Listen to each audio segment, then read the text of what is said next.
Hi guys, and welcome to the Gentle History podcast. Tonight we find ourselves far from lamplight, brick walls, and the reassuring luxury of knowing exactly where the nearest roof happens to be. Instead, you're standing beside a canvas-covered wagon, somewhere along the Oregon Trail in 1853, rubbing warmth back into your fingers while a cold western wind moves through the grass. The evening smells of dust, oxen, leather, wood smoke, and something sharper carried on the air. Snow, perhaps. Above you, the sky has turned the dull grey of old iron. The mountains ahead are disappearing behind clouds, and even the experienced travellers in your company have stopped pretending not to notice. You probably will not survive this very comfortably, which is unfortunate because comfortable sleeping arrangements were hardly included in the wagon package to begin with. So, before you get comfortable, take a moment to like the video and subscribe, but only if you genuinely enjoy what I do here. And while you settle in, tell us in the comments where you are listening from and what time it is there. Now dim the lights, and imagine the final warmth of the afternoon slipping away from the trail. You stand beside the wagon with one hand resting against its wooden sideboard. The boards feel colder than they did an hour ago. That small change matters. After months on the trail, you have learned to notice things that once seemed insignificant. The direction of smoke, the behavior of cattle, the color beneath distant clouds, whether birds are moving strangely, whether the wind feels dry, damp, warm, or sharp enough to sting your cheeks. Travel has turned everyone into an amateur reader of weather. There are no forecasts waiting at breakfast. No glowing screen tells you that a winter storm has been upgraded overnight. No cheerful presenter points toward an alarming blue patch moving across a map. You have the sky. You have experience. And sometimes, unfortunately, you have a deeply suspicious feeling in your stomach. The wagon train has begun preparing for its evening halt. A few people unhitch tired animals. Someone farther along the line drives an iron stake into hard ground. Children who were talking loudly only minutes ago seem quieter now, perhaps because they have noticed the adults looking west. A woman shakes out a blanket near another wagon. The wind immediately catches it. She grips the corners before it can escape and gives the sky a look that needs no translation. You hear harness leather creaking as an ox shifts its weight. Another animal snorts and lowers its head. Oxen are not magical weather instruments, of course, although emigrants sometimes interpreted animal behavior as signs of approaching storms. A restless team might mean worsening weather, or it might simply mean that an ox is tired, hungry, irritated, and thoroughly unimpressed by the entire concept of Oregon. The wind strengthens again. Dry grass bends almost flat for a moment before rising. Your coat suddenly feels thinner. You pull it closed at the chest and glance toward the wagon cover. The familiar white canvas no longer looks quite so reassuring. During ordinary weather, that canvas is useful protection against sun and light rain. In severe cold, it is something else entirely. It is cloth. That is the slightly uncomfortable truth. One well-established part of Oregon Trail travel is that emigrant wagons were primarily vehicles for carrying supplies rather than comfortable passenger coaches. Adults and older children often walk beside them for long stretches, preserving space and reducing the load placed on the animals. By evening, however, the wagon becomes more than transportation. It is storage room, bedroom, windbreak, cupboard, and emergency shelter. Tonight it may have to become all of those things at once. You look inside. The available space seems to have shrunk since morning. Sacks of flour sit low against one side. Tools are secured where possible. Bedding is rolled and tucked among boxes. Spare clothing, cooking equipment, containers, and personal belongings occupy nearly every useful corner. Nothing aboard feels excessive anymore. Months of travel have taught you that an object earns its place through usefulness. A kettle is not merely a kettle. It is hot water, cooked food, melted snow, and sometimes warmth held briefly between cold hands. A blanket is not decoration. It is sleep, privacy, padding, insulation, and perhaps survival. Even an empty sack may become useful if the temperature falls far enough. You step away from the wagon and look toward the horizon again. The clouds seem lower. There is a heavy stillness beneath the wind, if such a contradiction can exist. The landscape appears to be waiting. No snow is falling yet. That somehow makes the warning more unsettling. A man from a nearby wagon walks past, rubbing his beard with a gloved hand. He says the temperature is dropping quickly. Someone else thinks the clouds may pass north. Another traveller says the wind reminds him of a storm years ago. Nobody has instruments sophisticated enough to settle the disagreement. Researchers continue to debate how accurately overland emigrants could anticipate sudden severe weather from observation alone. Many travellers developed impressive practical knowledge, but frontier diaries also reveal how often storms surprise people who believed they understood what the sky was doing. Tonight's certainty would be a luxury. Instead, everyone studies the same clouds and reaches slightly different conclusions. You move toward the small campfire. Its smoke does not rise. It streams sideways. That is not encouraging. A pot hangs above the flames, and the smell of something simple cooking reaches you. Beans, perhaps, or a thin mixture made from whatever provisions can be spared. Usually that smell would mean the day is ending. Tonight it feels more like preparation. People eat earlier when weather threatens. Animals are checked twice. Loose objects are secured.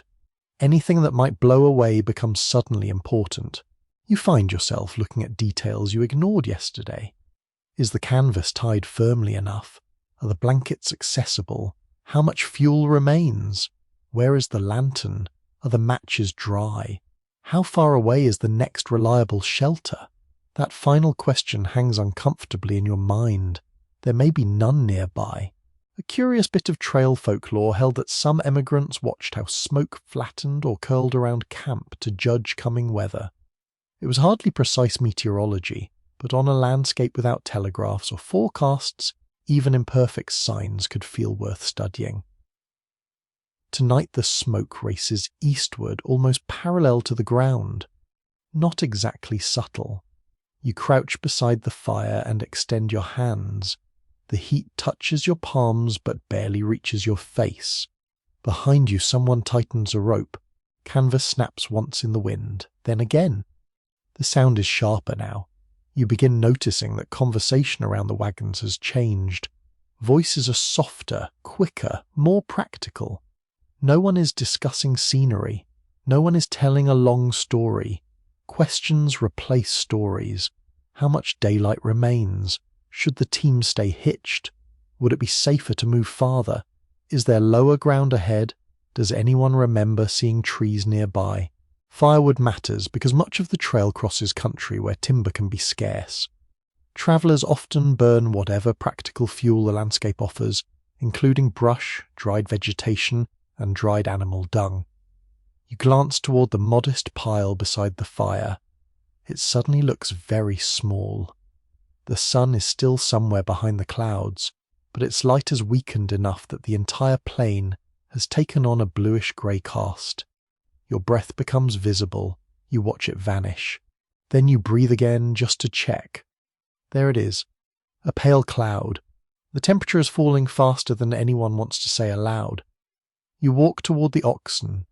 Their backs are dark against the fading landscape. One turns slowly and looks at you with the patient expression of an animal that has spent months hauling several human beings and all their worldly possessions across a continent. You touch its shoulder. Warmth remains beneath the hide. For now. You hear another gust approaching before it reaches you. It moves across the grass like distant surf. The sound grows. Then the wind strikes the wagons. Canvas bellies inward. Ropes pull tight. A loose metal cup falls somewhere and rolls until someone catches it. Everyone looks up. For a few seconds, nobody says anything. The warning has become clearer. Whatever is coming is closer. You return to your wagon and begin arranging what you may need if the night turns colder than expected. Bedding comes within reach. Clothing is moved, food is checked. The lantern is placed where a searching hand can find it in darkness. There is still no panic. That is important. The people around you have crossed rivers, repaired wheels, managed sick animals, endured heat, dust, insects, hunger, and endless miles. They know that fear wastes energy. Preparation does not. Yet as evening presses down over the trail, you cannot ignore the feeling that this night is different. The western horizon has disappeared completely. The wind is colder now. Somewhere beyond the wagons, an oxbell gives a dull, lonely sound. You pull your coat tighter and watch the last usable daylight fade across the grass. Then someone near the front of the wagon train calls for the others. There is talk of moving. Not tomorrow. Now. Because if shelter lies anywhere ahead, you may have only a little time left to reach it before the sky finally opens. The decision moves through the wagon train quickly. You are going forward. Not far, perhaps. No one is foolish enough to imagine that several exhausted teams can race across the plains in failing light. But someone remembers a shallow valley farther along the trail, a place where the ground dips and a scattering of trees may offer protection from the worst of the wind. That possibility is enough. Around you, the quiet camp suddenly becomes busy again. Blankets are rolled. Cooking pots are removed from fires. Loose ropes are tightened. Children are called back toward their families. The small flames that promised supper only minutes ago are stamped out or smothered with earth, leaving thin ribbons of smoke that vanish sideways into the wind. You swallow the last warm mouthful of food almost without tasting it. There will be time for comfort later. At least everyone hopes there will. The oxen are brought back toward the wagon. They look tired. Their breathing is slow and their heavy bodies seem reluctant to resume a journey they clearly believed had ended for the day. You cannot really blame them. If an ox could write a complaint letter, the Oregon Trail would probably have produced several thousand pages of extremely persuasive correspondence. Harness straps are checked by stiff fingers. Leather pulls against wood. Chains clink. The wagon tongue settles into place. One animal stamps at the ground while another swings its head against the wind. You move beside them, helping wherever another pair of hands is useful. The cold is becoming more noticeable with every passing minute. It no longer feels like ordinary evening chill. The air has teeth now. You breathe through your nose and feel the cold sharpen inside your chest. Ahead, the trail is still visible, but barely. Two pale wheel ruts stretch into the dim landscape. You have followed such marks for months. Sometimes they are deep and obvious. Sometimes hundreds of wagons have carved them into the earth.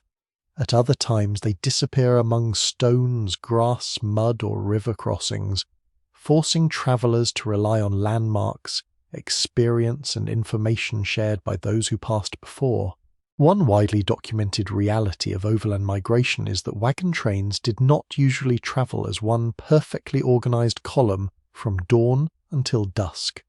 Groups stretched apart, reorganised, separated, and joined others as circumstances demanded. Tonight, however, staying close feels reassuring. Nobody wants to lose sight of the next wagon. A call comes from the front. The teams begin moving. Your wagon jerks. The wheels turn reluctantly over hard ground.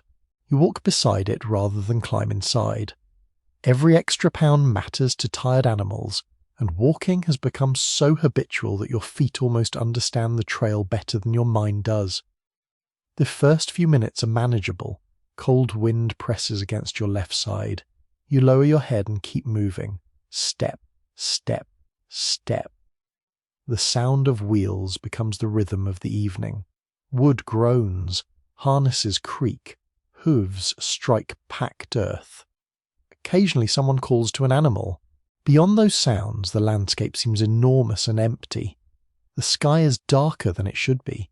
You glance backward. The last traces of the campsite have vanished. There is no glowing fire behind you now, only wagons, grass, wind, and the rapidly approaching night. A child rides inside the wagon for a while, wrapped in a blanket. Another walks with an adult gripping a sleeve to keep from stumbling. No one complains very loudly. Even children understand when adults are worried. The wind strengthens again. Dust and dry fragments of grass race along the ground. You shield your eyes.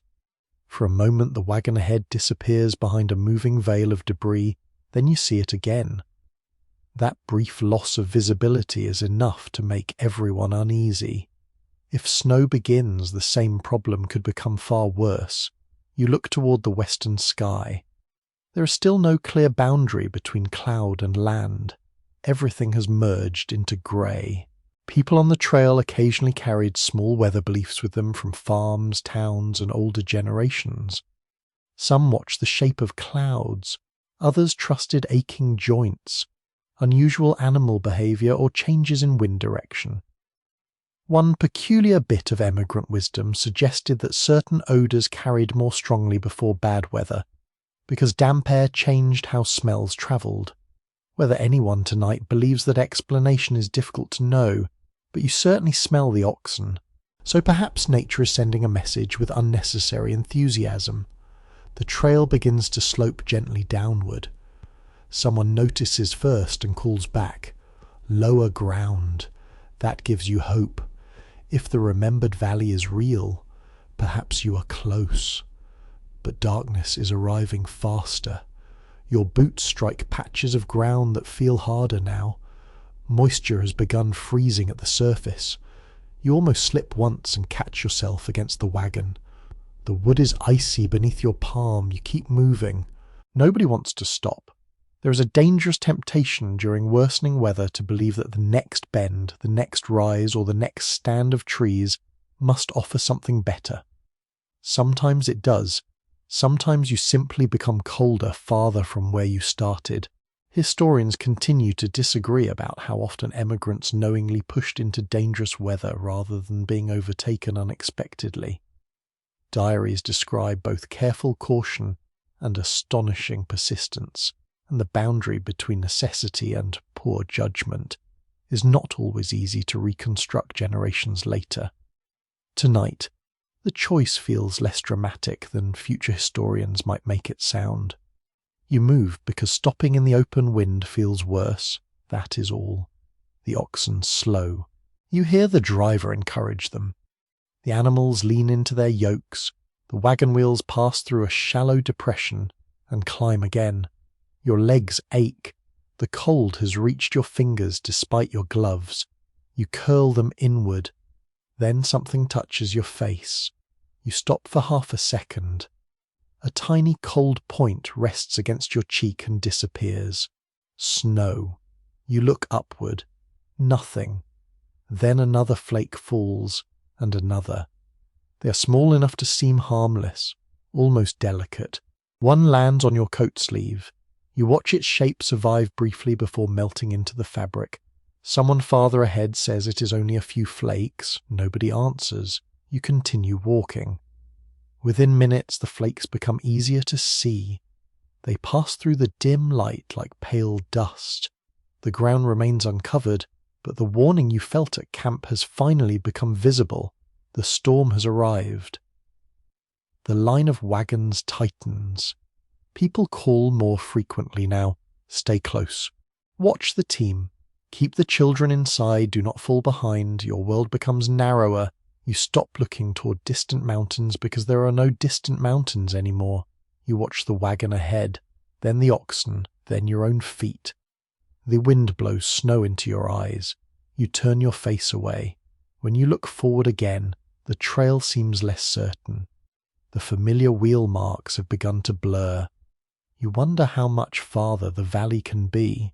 No one seems sure. A man riding near the front believes the trees should appear soon. Another remembers them being farther west. Memory becomes an unreliable map. The snow thickens, not dramatically at first, just steadily. The flakes no longer melt immediately when they touch the wagon cover. They remain. Tiny white specks cling to canvas. More collect around ropes and seams. You reach out and brush some away. The gesture feels strangely pointless. The wind simply replaces them. Still, the ground slopes downward again, this time more noticeably. The wagon rolls a little faster and you place one hand against its side to steady yourself. Then, through the grey ahead, dark vertical shapes appear. Trees, only a few. Thin and scattered, but real. Someone laughs with relief. It is the first genuinely cheerful sound you've heard since leaving camp. The valley is not much, a shallow fold in the landscape, a narrow watercourse, a few cottonwoods standing bare against the storm. Yet compared with the open plain, it looks almost luxurious. The wagons turn toward the lowest ground. Teams are guided carefully between uneven patches. People begin shouting instructions again, not from panic, from urgency. You have reached the place you were hoping for. But the wind is still rising, snow is falling faster, and daylight is almost gone. There is no time to admire the shelter. The wagons must be positioned. The animals must be secured. Everything that can blow away must be tied down. You glance once toward the trail behind you. It has already begun disappearing beneath white. Then you turn back toward the wagon, because the next few minutes may decide how difficult this night becomes. The first task is to keep the wagons together. That sounds simple until the snow begins falling sideways. You move beside the nearest wheel while someone leads the oxen toward the shallowest part of the valley. The animals hesitate at every unfamiliar dip in the ground. Their hooves press into whitening grass, leaving dark impressions that disappear almost as quickly as they are made. The trees you saw only moments ago are already fading. A cottonwood 20 yards away becomes a grey shadow. Then a darker smudge. Then almost nothing. The storm is erasing distance. You can still hear the other wagons, which is reassuring. Wheels grind over frozen earth. Men call instructions through the wind. Harness chains knock together. Somewhere behind you, a child begins crying and is quickly comforted by a voice muffled beneath canvas. But seeing anything is becoming difficult. Snow strikes your face hard enough to make you turn away. These are no longer the gentle flakes that landed on your sleeve earlier. The wind carries them horizontally now, pushing millions of tiny crystals through the valley. They gather against the seams of your coat, cling to your eyelashes, settle around your collar, and melt briefly where body warmth reaches them. Then the moisture becomes cold, very cold. You pull your hat lower. Ahead the oxen keep moving, slowly. The wagon follows. Its wheels pass over a patch of frozen ground and suddenly sink several inches where softer soil lies beneath the snow. The entire vehicle leans. You hear wood groan. Everyone freezes for a moment. If a wheel breaks tonight, there will be no comfortable workshop waiting nearby. There will be darkness, snow, frozen fingers, and a collection of tools that suddenly seem far less impressive than they did in daylight. Someone calls for the team to pull. The oxen lean forward. Their shoulders tighten beneath the yoke. The wheel rises. Mud, snow, and frozen grass spill from beneath the rim. The wagon lurches free. You continue. This is the strange thing about danger on the trail. Most of it does not arrive with music. There is no dramatic announcement. You simply solve one small problem and discover another waiting several steps ahead. The next wagon is nearly in position. Its occupants have turned it so the broadest side does not face directly into the wind. Another family tries to do the same. People are thinking about shelter now, not travel. Yet as you help guide your own wagon into place, you turn instinctively toward the direction from which you came. The Oregon Trail has disappeared. Not metaphorically, actually disappeared. The wheel ruts you followed into the valley are gone beneath fresh snow. The open country beyond is a blank curtain. You know the trail is there. Your feet walked it minutes ago. But knowledge is not the same thing as sight. That realization presses against you more heavily than the cold. One familiar fact of overland travel is that emigrants often depended upon visible wagon ruts, river valleys, landmarks, guidebooks, and information from other travellers to remain oriented. The trail was not a paved road stretching neatly across the continent. Tonight even those humble clues are vanishing. You try to identify the low ridge you crossed earlier. Nothing. You search for the distant line of hills. Nothing. The world has narrowed to perhaps 30 yards of usable vision, sometimes less. A traveller moves away from one wagon carrying a coil of rope. Within seconds, his shape becomes difficult to distinguish. Someone immediately calls after him. He answers. That exchange changes the mood. Nobody walks anywhere alone now. The valley may be small, but in blowing snow even a short distance can become confusing. There are old frontier stories of people becoming lost only yards from shelter during severe winter storms. Some of those tales grew larger with each retelling, as frontier stories often did, but the underlying danger was real. Wind-driven snow can remove familiar visual references astonishingly quickly. There is even a curious bit of trail lore claiming that some travellers tied ropes between shelter and livestock during the worst storm so they could find their way back when visibility collapsed. Whether every version of that tale is reliable is another matter. Tonight, it suddenly seems like excellent advice. A rope is stretched between two wagons. Another is looped around a tree. Nobody laughs at the idea. The wind does enough laughing for everyone. It roars through bare branches overhead. The cottonwoods creak. Snow pours past their trunks. You look down and notice that your boots are already surrounded by several inches of accumulation. The storm has been severe for less than an hour. That thought is unpleasant. How much snow can fall before morning?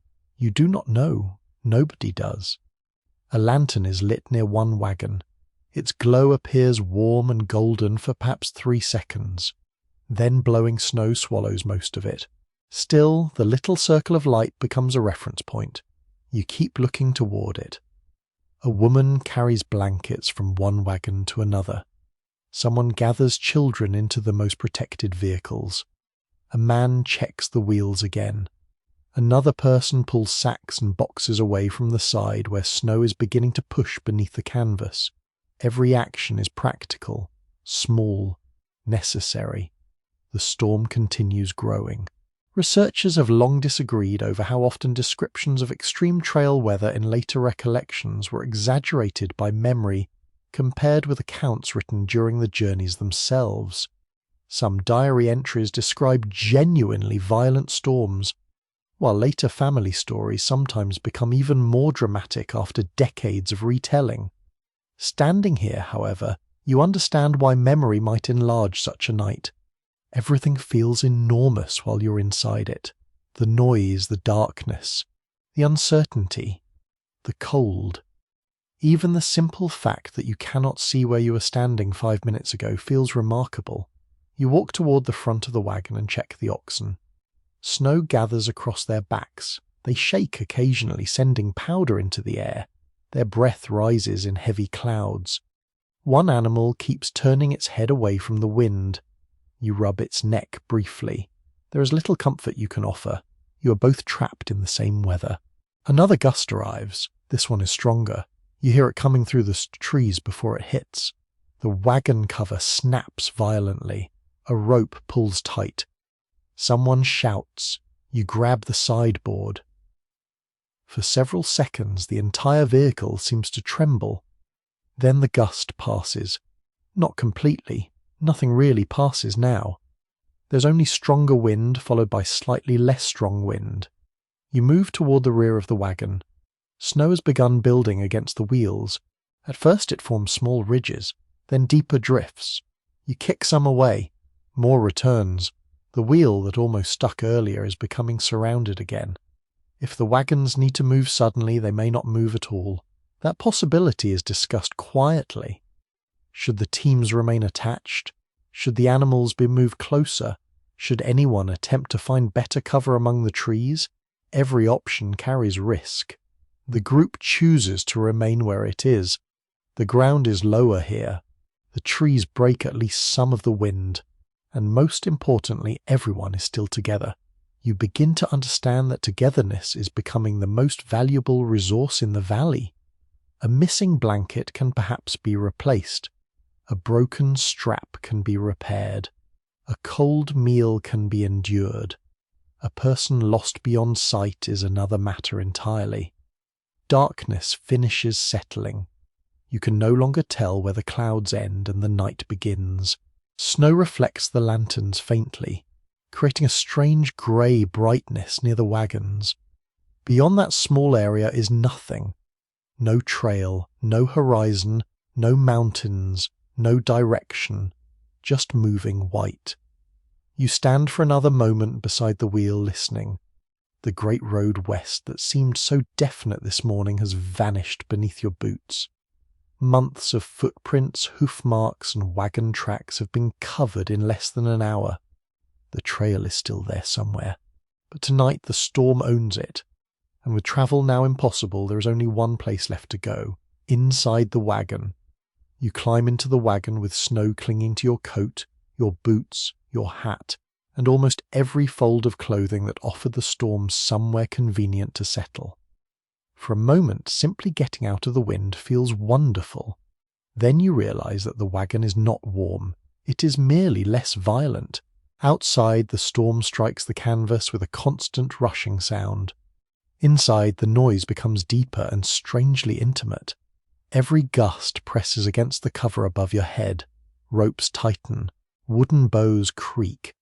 The sideboards answer with little groans of their own.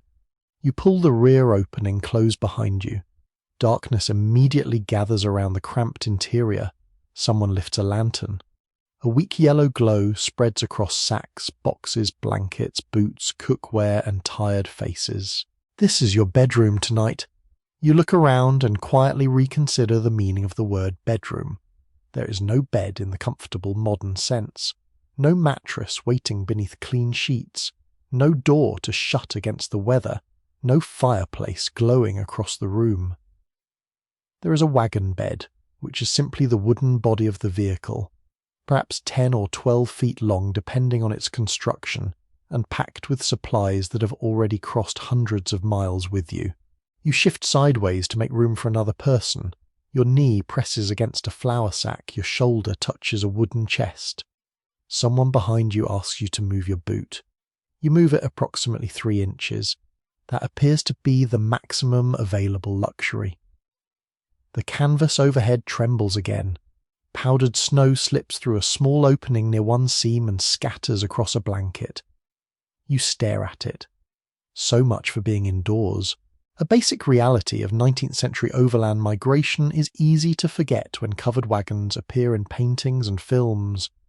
These vehicles were built mainly to carry possessions and provisions, not to function as comfortable mobile houses. Many emigrants slept outdoors when weather allowed, saving the wagon interior for children, the sick, important supplies, or periods when conditions became severe. Tonight conditions have become very severe indeed. You begin removing wet outer layers. This is more complicated than it sounds. There is nowhere convenient to place wet clothing. If you lay it on the bedding becomes wet. If you hang it from the wagon bows, dripping moisture can fall onto whatever lies beneath. If you keep wearing it, your body continues losing heat through damp fabric. So you compromise. Everyone compromises. Coats are shaken as dry as possible. Snow is brushed away. Wet gloves are placed near the lantern, although the lantern provides little useful heat. Boots remain on because removing them might make putting them back on later a miserable challenge. Your toes already feel numb around the edges. The air inside smells different from outside. There is damp wool, leather, canvas, wood, human breath, a faint trace of flour, old smoke trapped in clothing, and the unmistakable earthy smell of a family that has been travelling for months without access to anything resembling a modern laundry room. Sleep history rarely discusses fragrance. Perhaps that is wise. You settle against the sideboard. The wood seems to pull warmth directly through your clothing. You shift away from it. There is nowhere else to go. Another gust bends the canvas inward. The entire wagon seems to inhale. Then the cover relaxes again. You begin noticing how thin the barrier between you and the storm truly is. The canvas may be treated with oil, paint, or other preparations to resist rain, but it is not insulation. Wind presses cold through it. Moisture gathers against it. Snow collects outside and sometimes works inward through gaps. The familiar curved roof that looked sturdy beneath summer sunlight now resembles exactly what it is. Fabric stretched over wooden ribs. You hear someone adjusting a rope outside. The sound passes directly through the canvas.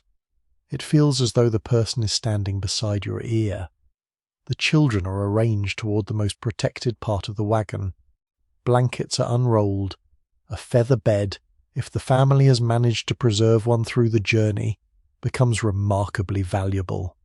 Some emigrants carried mattresses or bedding from home, although weight restrictions often forced families to abandon bulky possessions along the route. Accounts from the trail repeatedly mention discarded furniture, trunks, tools, and household goods left beside the road when animals weakened. A comfortable object could become a dangerous burden. That reality changes how you look at everything around you. Each item inside this wagon survived a long series of decisions. Keep it, use it, trade it, burn it, throw it away. The blanket in your hands is still here because someone decided again and again that its warmth mattered more than its weight. Tonight that decision feels intelligent. You unfold it across your legs. Almost immediately, moisture appears on the inside of the wagon cover. Breathing creates it. Several people packed into a confined space release warm, damp air with every breath. That moisture meets the cold canvas and condenses. Tiny droplets gather overhead. Some freeze. Others run slowly downward. One lands on your forehead. You wipe it away. Another strikes your sleeve. Your supposedly dry shelter is beginning to manufacture its own weather. There are scattered recollections of emigrants waking during freezing nights to find frost inside wagon covers, sometimes directly above their bedding. The image sounds almost picturesque until you imagine opening your eyes and discovering that the ceiling over your face has become a sheet of frozen condensation. It is less romantic when you're underneath it. One odd belief occasionally repeated in frontier households claimed that placing heated stones or bricks beneath bedding could keep sleepers warm for hours. The method certainly existed in homes and camps, though in a wagon its usefulness depended entirely on having a fire, suitable stones, and enough fuel to heat them without wasting resources. Tonight you have none of those advantages yet. The cold continues creeping inward. You tuck the blanket beneath your legs.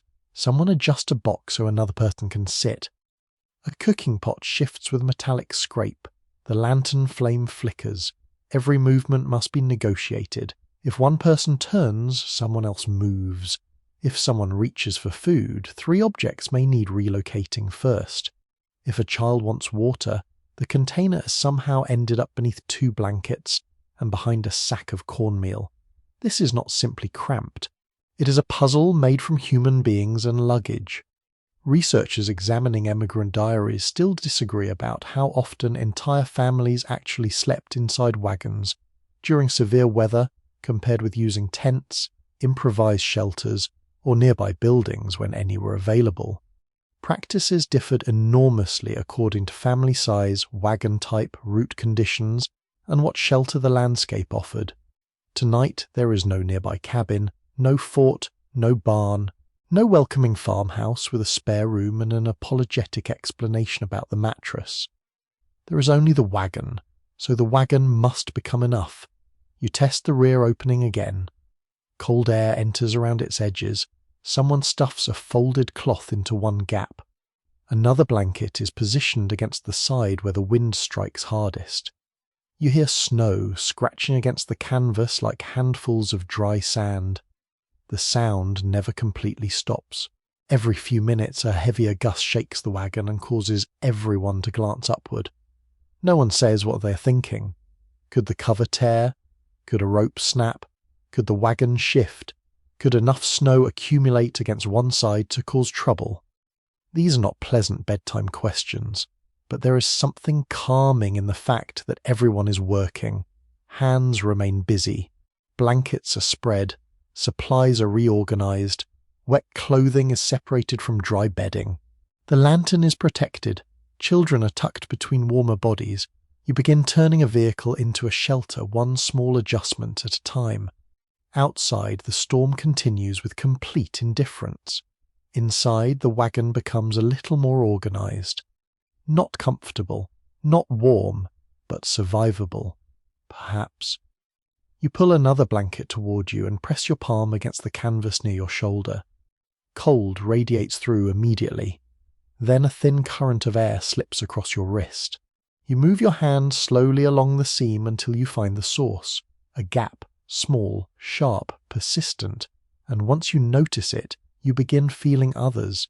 Near the floor, around the rear flap, between canvas and sideboard, tiny streams of winter entering from every direction. The next task becomes obvious. If you cannot make the wagon warm, you can at least try to stop the wind from stealing what little warmth remains. You keep your fingers against the seam and feel the cold stream across your skin.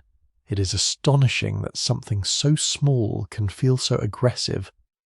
The opening is scarcely wider than a finger, yet the wind entering through it carries enough cold to make the entire corner of the wagon uncomfortable. You push a folded scrap of cloth into the gap. The draft weakens. For perhaps 10 seconds, that feels like victory. Then someone sitting near the opposite side says there is another one. Of course there is. You shift carefully across the wagon, disturbing blankets, knees, and several objects that immediately seem determined to roll beneath you. The lantern moves in someone else's hand, throwing enormous shadows across the curved canvas. You place your palm near the sideboard. Nothing. A little farther. There. Another thread of freezing air. You take a piece of worn clothing that nobody expects to use tonight and pressed it firmly between the canvas and wood. The moving air stops. 2 gaps found. Only the entire rest of the wagon to inspect. Outside, the storm continues throwing snow against the cover. The sound rises and falls according to the wind, sometimes a soft hiss, sometimes a sudden dry rush so loud that conversation pauses. You begin working slowly around the interior. Every opening becomes important now. The wagon was never designed to be airtight. Canvas needs to be fastened to bows and sideboards. Entry flaps must open. Ropes pass through or around various points. Months of travel stretch fabric, loosen knots, and wear small spaces into places that once seemed secure. During summer, those spaces provide ventilation. Tonight they feel like invitations personally addressed to winter. You find another draft near the floor. This one is worse. Cold air pours beneath a box and moves directly across the bedding. You cannot easily reach it. The box must be moved. Naturally, the box contains something heavy. 2 people shift it several inches while someone else lifts a blanket clear. Beneath it, a narrow opening runs along the sideboard. You stare at the gap. It has probably been there for weeks, perhaps months.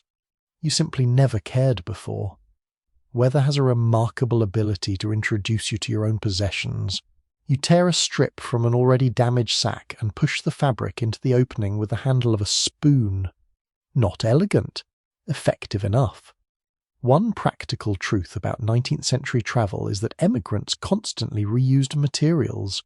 Cloth sacks, rope, leather scraps, old garments, pieces of canvas, and broken household items could all acquire new purposes because replacement goods were difficult to obtain between settlements.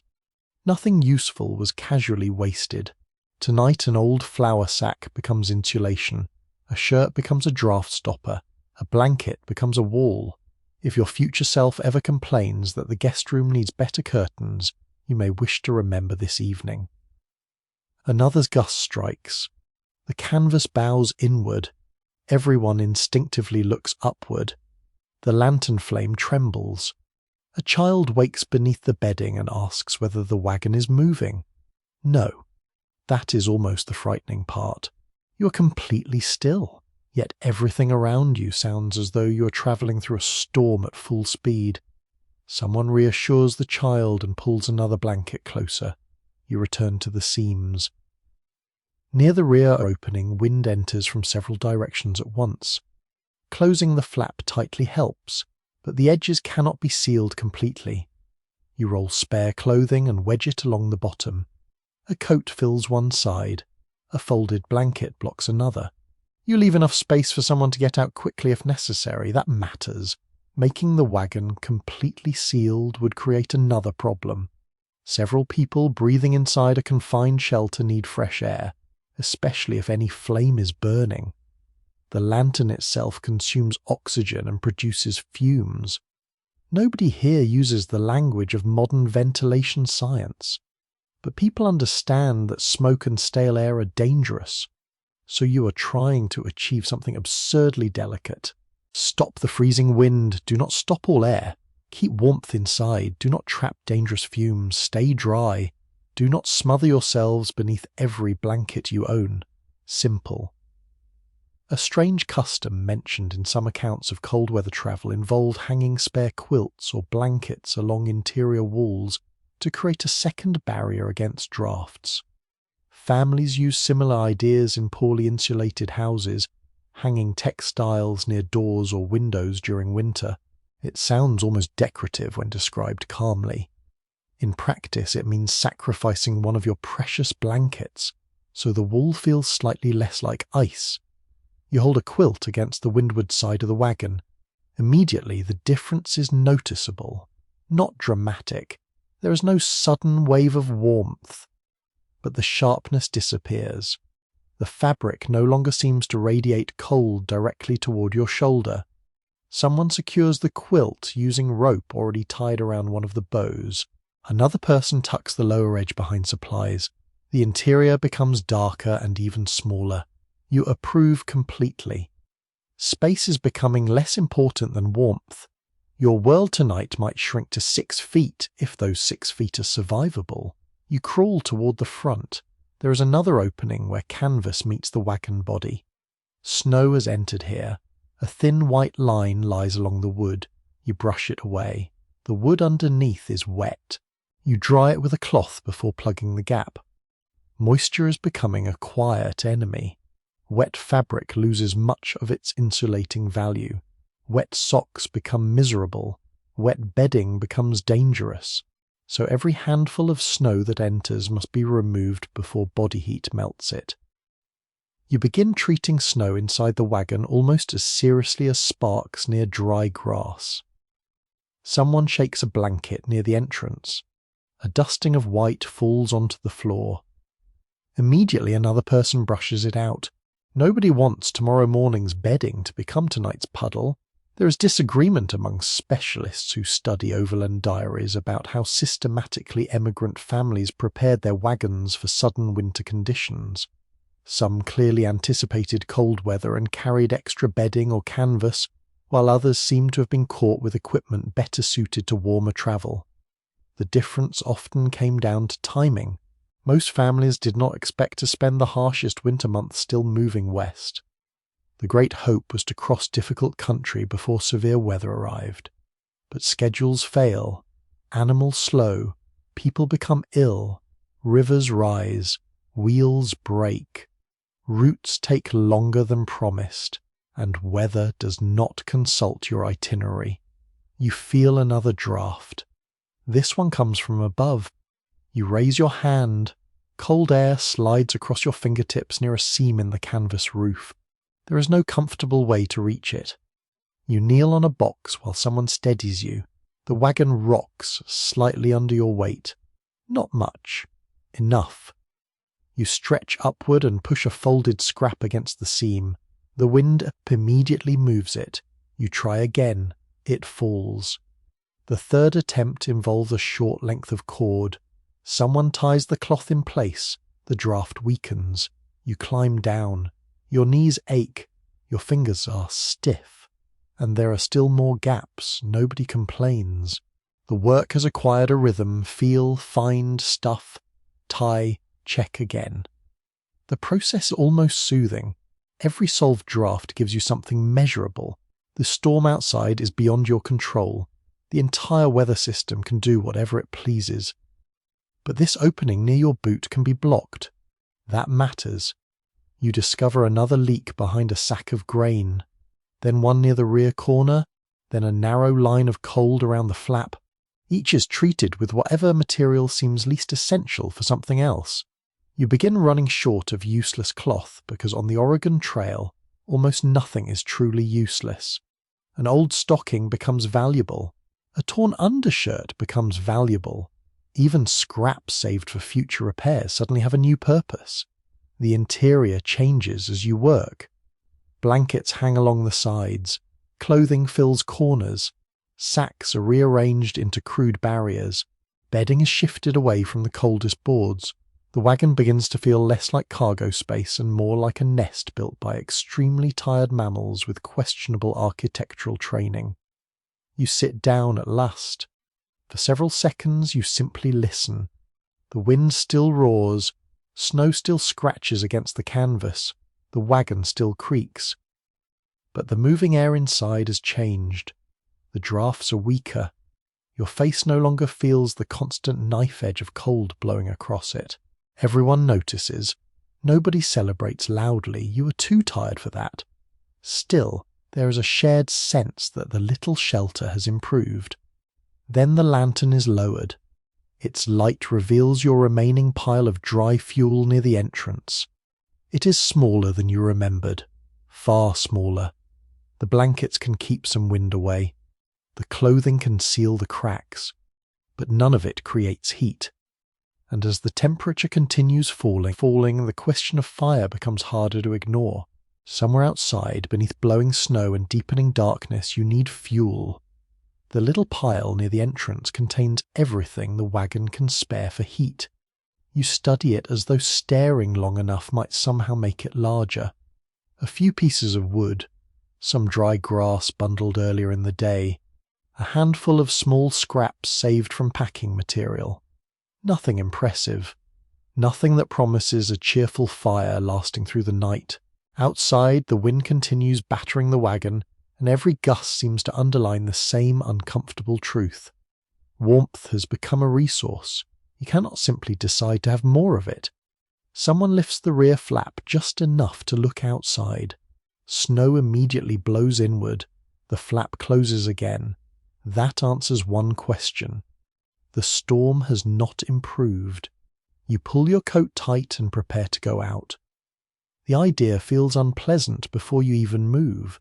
The interior of the wagon is cold, but your body is adjusted to its relative shelter.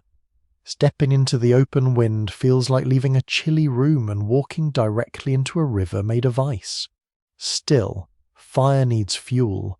A fire that receives nothing eventually becomes a dark patch of ash. You push through the rear opening. The storm takes your breath for a moment. Snow strikes your face. Wind grabs at your coat. You bend forward instinctively and wait until your eyes adjust to the grey darkness. The wagons nearby appear as vague shapes. Lantern light glows weakly through canvas.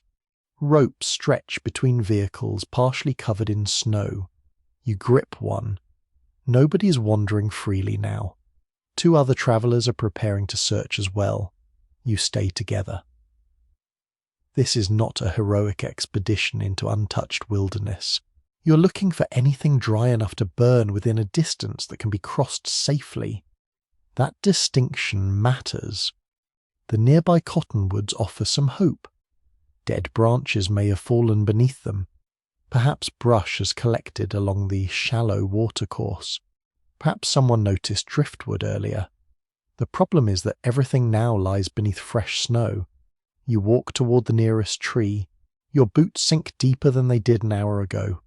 Snow presses against your ankles. The ground underneath is uneven and difficult to judge. Each step must be placed carefully. You reach the trunk and begin feeling around its sheltered side. Nothing.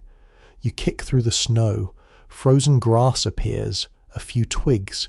You gather them anyway. They are small enough to seem ridiculous. A modern fireplace would consume them almost instantly. Tonight they are worth carrying. One established feature of travel across the Central Plains was the scarcity of timber along stretches of the overland routes. Emigrants could not assume that firewood would always be available, so they learned to use whatever the landscape provided. That often included dried animal dung. The famous buffalo chip was not merely a colourful frontier detail invented for stories. Dried buffalo droppings were widely collected as fuel across treeless country. They burned with less heat than good wood, but they were portable, common in some regions, and remarkably useful when nothing resembling a forest stood nearby. You would probably prefer a stack of seasoned oak. The prairie has declined to provide one. You scrape beneath the snow near a patch of grass. Your glove touches something hard and dry. For one hopeful second you imagine a buried branch. It is not a branch. It is exactly the sort of fuel you were hoping not to become excited about. Dried dung. You pick it up. There are moments when civilization feels very far away. A few months earlier you might have considered this object something to avoid stepping in. Tonight you examine it like an investor evaluating an unusually promising asset. Dry enough, light enough, useful, into the sack it goes. Another traveller finds several more pieces beneath the lee side of a low rise where snow has not packed as deeply. You gather them quickly. The wind continues driving snow around your legs. Your fingers are beginning to stiffen. You've been outside only a few minutes. That is the frightening part. Cold does not need drama. It simply works steadily. Your cheeks sting first. Then your fingers become clumsy.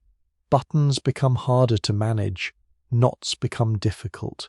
Judgment may eventually become less reliable. You know enough to return before that happens, but the sack is still almost empty. You move toward another tree. A fallen branch lies partly buried near the trunk. You see its shape beneath the snow and feel a surge of relief. 3 people pull it free. It is larger than expected, also damp. You break off the thinner ends.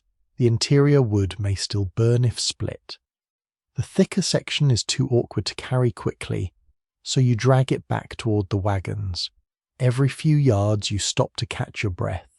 Wind makes breathing feel like work. Behind you, the trail has ceased to exist completely.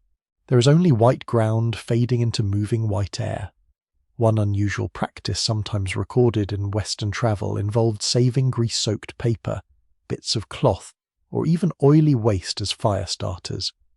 Such scraps could become surprisingly valuable when damp fuel refused to catch. Nobody would proudly display a collection like that at home. Out here, something capable of producing flame for 30 extra seconds can feel luxurious. Back near the wagon, a shallow fire space has been prepared in the most protected location available. It is not inside the wagon. That would be too dangerous. Canvas, dry bedding, clothing, and open flame are a terrible combination. Instead, the fire is placed where the wagon body and natural hollow provide some protection from the wind. Someone kneels over the small existing embers. You add dry grass. The wind immediately tries to steal it. A hand shields the tinder. Another person places a scrap of wood above it. A tiny flame appears. Everyone leans closer. The flame bends sideways, almost disappears, returns. You feed it carefully. Too much fuel at once could smother it. Too little, and it dies. The process requires patience that frozen fingers do not naturally possess. Eventually the dry grass catches, then the smallest twigs, then one piece of buffalo fuel begins smoking. The smell is earthy and strong. Nobody complains. Smoke means something is burning. Burning means heat. You extend your hands toward the fire. Warmth reaches your fingertips. Barely. It feels wonderful. The larger branch is split using an axe. The outer wood is damp, but the freshly exposed center is better. Thin pieces are placed near the fire to dry before being fed into the flames. Nothing is wasted. Even bark is saved. Small wood shavings are collected. Someone adds another dried chip. The fire grows enough to heat a small circle of people, not the wagon, not the valley, just a circle perhaps 3 feet across. You begin calculating. How quickly is the wood disappearing? How much dried fuel remains? How many hours until dawn? Can the fire be allowed to burn steadily? Should it be reduced after food is prepared? Would keeping it alive through the night consume everything before the coldest hours arrive? These questions are more difficult than they sound because you do not know what the storm will do. If conditions improve before midnight, conserving fuel may be unnecessary.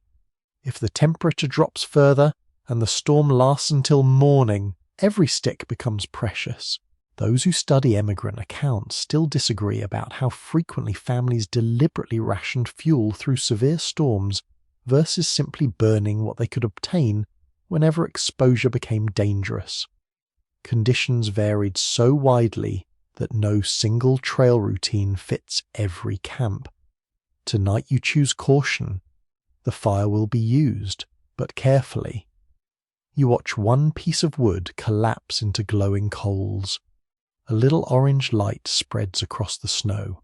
For the first time since darkness arrived, faces become clearly visible. They look tired, older somehow. The wind continues roaring beyond the protected hollow, yet the fire creates a tiny centre around which everyone instinctively gathers. You understand why humans have loved flame for so long.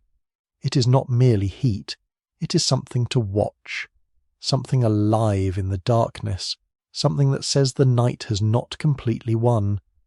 But you also see the remaining fuel beside your boot. The pile is still painfully small, and before you can decide how much of it belongs to warmth, another practical need arrives. People are hungry. The evening meal abandoned earlier was hardly enough. If you're going to eat anything warm tonight, this fragile fire will have to perform 2 jobs at once. The question of supper becomes impossible to ignore once someone lifts the lid from a provision box. The sound is small, wood scraping against wood, yet several people turn toward it immediately. Hunger has a way of sharpening your hearing. You have eaten during the journey, certainly, but the rushed meal before the storm never became a proper evening supper. The cold has also changed what your body seems to want. A few bites that might have satisfied you on a warm afternoon now feel almost insulting. You want something hot, something heavy, something that stays warm in the stomach. Unfortunately, desire and supply are having a disagreement.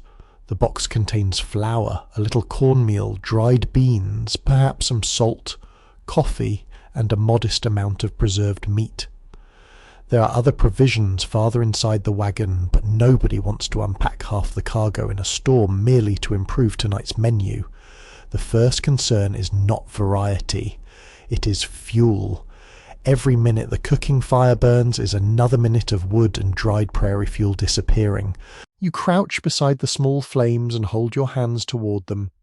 The heat feels stronger now, although that may simply be because the rest of you has become colder. Someone places the kettle over the fire. A little water goes inside. Not much. Water matters too. If nearby water has frozen, or become difficult to reach beneath snow, tomorrow may require melting snow for drinking and cooking. That sounds easy until you actually try it. Snow contains far less liquid water than its apparent volume suggests. A pot filled with loose snow can collapse into a surprisingly small amount of water once melted. You could spend considerable fuel transforming an impressive mound of white powder into a disappointing cup. Tonight, the water already stored in containers is precious. You pour carefully. The kettle settles above the flame. Steam does not appear immediately. The metal is almost as cold as everything else. While you wait, someone measures cornmeal, not with a scale, not with a tidy kitchen cup, with experience. A little meal, a little salt, enough water to make something thick, perhaps a simple mush. It is not the dinner you imagined while setting out months ago. Back east, stories of western migration often carry images of campfires, open skies, and hearty meals cooked beneath the stars. Nobody puts freezing fingers into the romantic illustrations. Nor does anyone paint the part where 5 people stare intensely at a pot of cornmeal because there is absolutely nothing else entertaining happening. The kettle finally begins to warm. You listen for the first faint sound from the water, a soft tremble, then another. The fire is fed one narrow piece of wood, only one. You notice the restraint immediately. Normally adding several pieces would bring the water to a boil faster. Tonight faster is not automatically better. A large flame consumes fuel. A smaller controlled fire may cook slowly but preserve what remains. This is the kind of arithmetic the trail teaches without numbers. Heat against hunger, food against time, water against fuel, tonight against tomorrow. A widely recorded feature of emigrant diets was their dependence on durable staples such as flour, bacon, beans, coffee, sugar when available, rice, dried fruit, and cornmeal. Fresh food became less reliable as the journey continued, especially when opportunities for hunting, gathering, trade, or resupply were poor. That means a simple bowl of cooked grain is not an emergency invention. It belongs comfortably within the ordinary world of trail food. What changes tonight is how carefully every spoonful must be considered. The cornmeal mixture thickens. Someone stirs it continuously to prevent scorching. The smell is plain but reassuring. Warm grain, wood smoke, a trace of salt. It might be the finest thing you have smelled all day. A small strip of preserved meat is cut into pieces and added. Not enough for anyone to receive what would qualify as a generous portion. Enough to provide flavour. The knife works slowly through the cold meat. Grease stiffens in the low temperature. Your fingers ache simply watching someone handle it. A curious trail habit mentioned in some personal accounts involves saving bacon grease after cooking because it could be reused for frying, flavouring other foods, treating certain leather items, or in desperate circumstances helping start a fire. Waste is a luxury here. Even yesterday's fat has a future career. You look at the small amount of grease in the cooking pot and understand immediately why someone might guard it carefully. A little can improve bland food tomorrow, or perhaps help coax damp tinder into flame. Nothing gets only one job if it can manage two. The wind surges. Snow sweeps through the protected area and hisses against the hot metal. Several flakes vanish instantly. The person stirring the pot leans closer to shield it. Someone else adjusts a piece of canvas being used as a partial windbreak, careful to keep it far enough from sparks. The flame bends, recovers, bends again. Cooking becomes teamwork. You would laugh if you were warmer. There are 6 adults concentrating on a pot that would barely impress a modern family dinner table. But this is not about impressing anyone. It is about turning limited provisions into enough energy to carry bodies through the night. One difficulty in reconstructing trail meals is that historians do not completely agree on how representative surviving diaries are of ordinary emigrant diets. Literate travellers who kept journals did not always record routine food in detail, and those who did may have mentioned unusual shortages or memorable meals more often than ordinary ones. So there is room for uncertainty. Some wagon parties may have eaten better than the bleakest accounts suggest. Others almost certainly ate worse. Tonight your supper belongs somewhere toward the modest end. The pot is removed before the mixture can burn. That matters because scorched food is not merely disappointing. It wastes calories. Bowls appear, tin plates, whatever can hold a portion. The servings are small. Children receive theirs first, then the others. You accept your share and immediately feel heat through the container. Your fingers close around it. For several seconds you do not eat. You simply hold it. The warmth travels into your palms. It is perhaps the most luxurious sensation of the evening. Then you lift the first spoonful. The food is thick, plain, slightly smoky, and far better than it has any right to be. You eat slowly. That is partly practical. Hot food should not vanish in 3 bites. It is also psychological. A slowly eaten meal feels larger. You take another spoonful and let the heat settle in your mouth before swallowing. Around you, conversation becomes quieter. Everyone is doing the same thing, eating, warming hands, saving the experience. The storm continues beyond the small circle of firelight, but for a few minutes it becomes background rather than command. You notice how powerful warm food is in cold weather, not simply because of calories, because of morale. A meal restores a little normality. The day still has an evening. People still sit together. Someone still passes the salt. Someone still reminds a child to eat carefully. Even here, with snow piling against wagon wheels, ordinary family habits survive. That may matter as much as the food itself. When the bowls are empty, they are cleaned with almost absurd efficiency. Water is too valuable to waste on generous washing. A small amount may be used, or utensils may be scraped carefully and properly cleaned later when conditions improve. The pot itself is inspected. Any usable fat remains. Nothing is casually thrown away. Coffee is discussed. That becomes almost controversial. A hot cup would be wonderful. But coffee requires water and more time over the fire.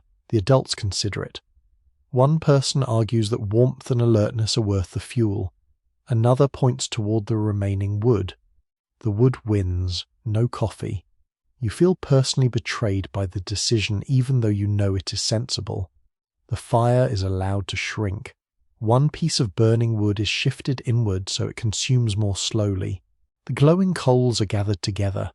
The objective now is not cooking. It is preserving enough heat to dry a few damp items and warm hands before everyone retreats inside. You look toward the wagon. Its canvas roof is almost invisible beneath the darkness and blowing snow. Inside wait blankets, cramped limbs, damp air, and the small improvements you made against the drafts. Outside remain the animals. Before anyone settles beneath bedding, they must be checked again. The oxen cannot climb into the wagon beside you. They have carried nearly everything you possess across the continent. Tonight their survival matters almost as much as your own. You set down the empty bowl, pull your gloves back over warming fingers, and prepare to leave the little fire. The meal has given you strength. Now the storm asks for some of it back. You step away from the dying fire and immediately feel the storm reclaim you. The brief warmth in your hands disappears beneath the first hard gust. Snow pushes against your coat, catches in the folds around your shoulders, and works its way down the back of your neck with the precision of something personally offended by your existence. You lower your head and move toward the oxen. They are somewhere beyond the nearest wagon, tied close enough that nobody needs to cross much open ground to reach them. Even so, the distance feels greater now. Visibility has worsened again. The lantern you carry creates a pale circle around your boots, but beyond that circle the night remains almost featureless. Snow moves through the light in thick diagonal lines. The rope stretched between the wagons becomes your guide. You keep one gloved hand on it, step by step. The first animal appears suddenly. A broad shoulder, a dark head, a cloud of breath. The ox turns when you approach.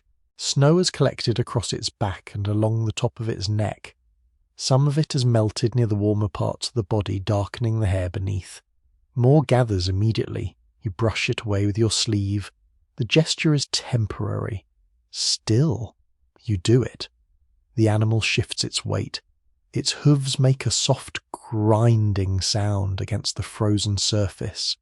You move closer and run your hand along the harness. Leather is stiffening. Moisture has settled into it during the day, and the falling temperature is making straps harder and less flexible. A buckle that worked easily at noon now resists your fingers. You pull. Nothing. You try again. The metal feels painfully cold, even through gloves. Eventually the strap moves. You check whether it has tightened too much around the animal. Cold weather changes everything slightly. Leather contracts. Bodies shift. Knots harden. A comfortable fit earlier can become uncomfortable later. The ox shakes its head and sends snow from one ear. You take that as criticism. Fair enough. Oxen were among the most important animals on the Oregon Trail because they were strong, comparatively steady, and usually better able than horses to survive on rough forage during long migrations. They were not fast. Nobody ever confused an ox team with a racing machine, but speed was not the main requirement. Endurance mattered more. A family might depend upon the same team day after day for months. If those animals weakened, the wagon slowed. If the animals became injured, the wagon might stop entirely. If they died, the family faced decisions about abandoning possessions, seeking replacement stock, or continuing on foot with far fewer supplies. That makes the breathing creature in front of you more than livestock. It is transportation, labour, investment, security, and after so many miles together, something close to a companion. You move toward the second ox. Its head is lowered. You touch its side, warm beneath the coat. Good. Its breathing is steady. Also good. You inspect the yoke area for rubbing or frozen moisture. The animal does not seem pleased by the examination. Neither are you. A gust slams into your back. You nearly lose your balance. The ox barely reacts. Perhaps it has reached a philosophical stage of exhaustion. There are accounts from overland travellers describing animals standing through miserable nights with snow gathering along their backs, sometimes facing away from the wind or clustering together when they could. Such descriptions are easy to overlook because diaries often devote more attention to people. Yet the animals experienced the same storms. They simply had fewer options. No blanket pile, no canvas roof, no warm bowl of cornmeal. You look toward the shallow shelter offered by the wagon bodies and the trees. The animals have been positioned where the wind is slightly reduced. Slightly is doing a great deal of work in that sentence. The storm still reaches them. But compared with the open plain, every barrier helps. Someone nearby is checking another team. You hear a voice through the wind. One ox may have loosened its tether. You move toward the sound. Two figures kneel near an animal's front legs. A rope has slipped. Not entirely. Enough to cause concern. If the ox pulls free and wanders into the storm, recovering it could become dangerous. You hold the lantern low. The light reveals a knot covered with wet snow. Gloves make the work clumsy. Bare fingers would make it faster. Bare fingers would also become painfully cold almost immediately. So the traveller works slowly. The knot is tightened, then tested, then tied again for certainty. Some emigrants used bells on livestock to help locate animals, particularly when grazing away from camp. In difficult weather, the sound of a bell could offer reassurance even when the animal itself was difficult to see. Tonight, one such bell gives a dull note somewhere beyond the wagon. Clonk. Silence. Then another. It sounds strangely peaceful against the storm, almost absurdly peaceful. You imagine trying to explain this to someone in a comfortable parlour. Yes, the blizzard was dreadful, but at least the ox provided ambient music. You move toward the sound and find another animal standing close to a wagon wheel. Its rope is secure. You check the ground nearby. Snow has covered most of the available forage. That is another problem. Oxen can endure cold, but they still need food. During ordinary travel, teams graze on grass near camp whenever conditions permit. Tonight the grass is disappearing beneath accumulating snow. Some fodder has been carried, but wagon space is limited and animals consume enormous quantities. You cannot simply pack months of feed. Much of the overland system depends upon animals finding grass along the route. In a storm, that assumption becomes fragile. You clear snow from a small patch with your boot. Dead grass appears beneath. The ox lowers its head almost immediately. It noses through the disturbed area. You clear another patch. This feels ridiculous. One human being scraping snow aside with a boot so a 1,000-pound animal can locate a mouthful of grass. But ridiculous tasks are often the useful ones. A historical question that remains unresolved in many individual trail accounts is exactly how much emergency fodder families carried for their teams during late-season travel. Diaries frequently mention grazing conditions and livestock trouble, but surviving records vary so greatly that researchers cannot turn every journey into one neat rule. Your wagon carries only what could reasonably be spared. Tonight that means not enough to feel generous. A small measure of feed is brought out. It is divided carefully. The oxen eat quickly, you watch them chew. The sight is reassuring. An animal willing to eat is usually preferable to one too exhausted or distressed to bother. You move from team to team with the others. Check rope, check yoke, check breathing, clear snow, offer feed where possible, listen for trouble. The routine begins to resemble the work you performed inside the wagon earlier. Small problems, small solutions, nothing heroic, everything necessary. At one point you find ice beginning to form around a rope where moisture has frozen against the fibres. You flex it gently. The rope crackles. Another person suggests moving the tether point before it freezes solid. You do. The ox watches with enormous dark eyes, no appreciation, typical. A curious belief among some 19th century stock handlers held that rubbing grease on exposed leather could help preserve flexibility during bad weather. The idea itself is practical, although exactly what mixture travellers used depended on what they had. A little animal fat might become leather treatment. Another example of one resource performing several jobs. You remember the saved grease from supper? Not tonight. Food comes first. Still, the connection makes sense. Nothing on the trail lives in a single category. Food may become fire starter. Cloth becomes insulation. Rope becomes lifeline. An ox becomes transportation, wealth, labour, and survival all at once. The storm makes those connections obvious. You stand beside the nearest animal and place your palm against its neck. Warm, alive, steady. The ox exhales. Its breath passes around your sleeve in a white cloud. For a moment you stay there. The animal's body gives off more warmth than the air around you. You understand why people sometimes sheltered close to livestock when circumstances became desperate. Animals are living furnaces, very large, occasionally stubborn furnaces. Someone calls that everyone should return to the wagons. The teams are as secure as they can reasonably be. There is nothing more to accomplish outside without wasting strength. You give the rope one final pull. Firm. You brush snow from the ox's face. It immediately turns away as though offended by the attention. Then you follow the guide rope back. The wagon appears slowly through the blowing white. Canvas, wood, a dim lantern inside. Home for tonight. You climb through the opening and pull it closed behind you. Warm is still not the word, but sheltered is. The meal sits gently in your stomach. The animals are secure. The seams are blocked. The fuel has been rationed. Now darkness can finally settle around the camp completely. And as everyone begins arranging blankets for the long night ahead, you realize that the storm has only just entered its deepest hours. The rear flap settles into place behind you, and the storm becomes a sound more than a sight. That may be worse. Inside the wagon, you no longer watch the snow crossing the lantern light, or see the trees bending under the wind.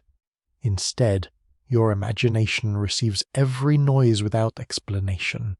Canvas snaps overhead. Wood creaks beneath you. Rope strains somewhere beyond the walls. The wind rushes past in long waves, sometimes fading just enough to make you think the storm might finally be weakening. Then another gust arrives. The entire wagon shudders. You sit very still. Everyone does. For several seconds nobody speaks. The lantern burns low near the centre of the wagon, throwing a small amber circle over faces and blankets. Beyond that light the corners remain shadowed. The suspended quilts along the walls move slightly whenever air finds its way through the seams. The work you did earlier has helped. You can feel the difference, but no amount of old clothing stuffed into cracks can make a canvas wagon behave like a proper winter house. Cold continues entering, slowly, patiently. The sound beneath the wagon has changed too. Snow is scraping along the ground and piling against the wheels. Sometimes you hear a soft brushing noise. Sometimes a heavier sliding sound follows. You imagine drifts growing outside while you sit here unable to see them. That thought is unsettling. You remember kicking snow away from the wheels earlier. Now there may already be twice as much, perhaps more. A child asks whether the wagon can be buried. Someone answers gently that the snow is only gathering around the lower sides. That is probably true. Probably is doing useful work tonight. You adjust the blanket across your knees. The interior is becoming steadily colder now that the cooking fire has been reduced outside. Your fingers are warmer than they were before supper, but your feet feel heavy inside your boots. You move your toes. All of them respond. Good. It is strange how quickly your standards fall. A few months ago, comfort meant a dry bed and enough supper. Tonight, having 10 responsive toes feels like excellent news. You lean against a sack and listen. The wagon is full of tiny sounds. Someone breathing through a stuffy nose. A child whispering. Fabric shifting. A metal spoon tapping lightly against a pot whenever the wagon trembles. Wood contracting in the cold. The lantern flame making the faintest occasional hiss. Beyond all of that is the storm. Always the storm. One well-known reality of travel on the Oregon Trail is that most emigrants did not spend every night sleeping inside their wagons. In fair weather, many slept beneath the stars in tents or on the ground beside the vehicles while the wagon remained crowded with cargo. A violent winter night changes that arrangement completely. The wagon becomes the safest available chamber. Calling it safe does not make it quiet. Another gust slams into the broadside. The canvas cracks sharply. Someone near you flinches. You do too. There is no shame in that. A loud noise inches from your head at midnight is alarming even when you know what caused it. You look upward. The wooden boughs remain in place. The cover holds. The ropes have not failed. Nothing has torn. You breathe out slowly. Then you hear something outside. A dull knock. 3 people immediately turn toward the sound. Another knock follows. It comes from somewhere near the rear wheel. You imagine a broken branch, a loose box, a tethered animal struggling. Perhaps something has shifted in the wind. Someone reaches for the lantern. Another person says to wait. You all listen. There, knock, pause, knock. The noise is irregular. No one wants to leave the shelter unless necessary. Going outside means opening the flap, admitting snow, losing warmth, and exposing whoever steps out to the worst of the storm. So you continue listening. The sound comes again. Then a different noise follows. A scrape. For a moment your mind becomes remarkably creative. A wolf, a stranger, a collapsing wheel, some mysterious prairie creature with excellent timing and very poor manners. Eventually someone realizes the likely cause. A loose wooden bucket has been left secured beneath the wagon. The wind is moving it against the wheel. The explanation is boring. You're deeply grateful for boring.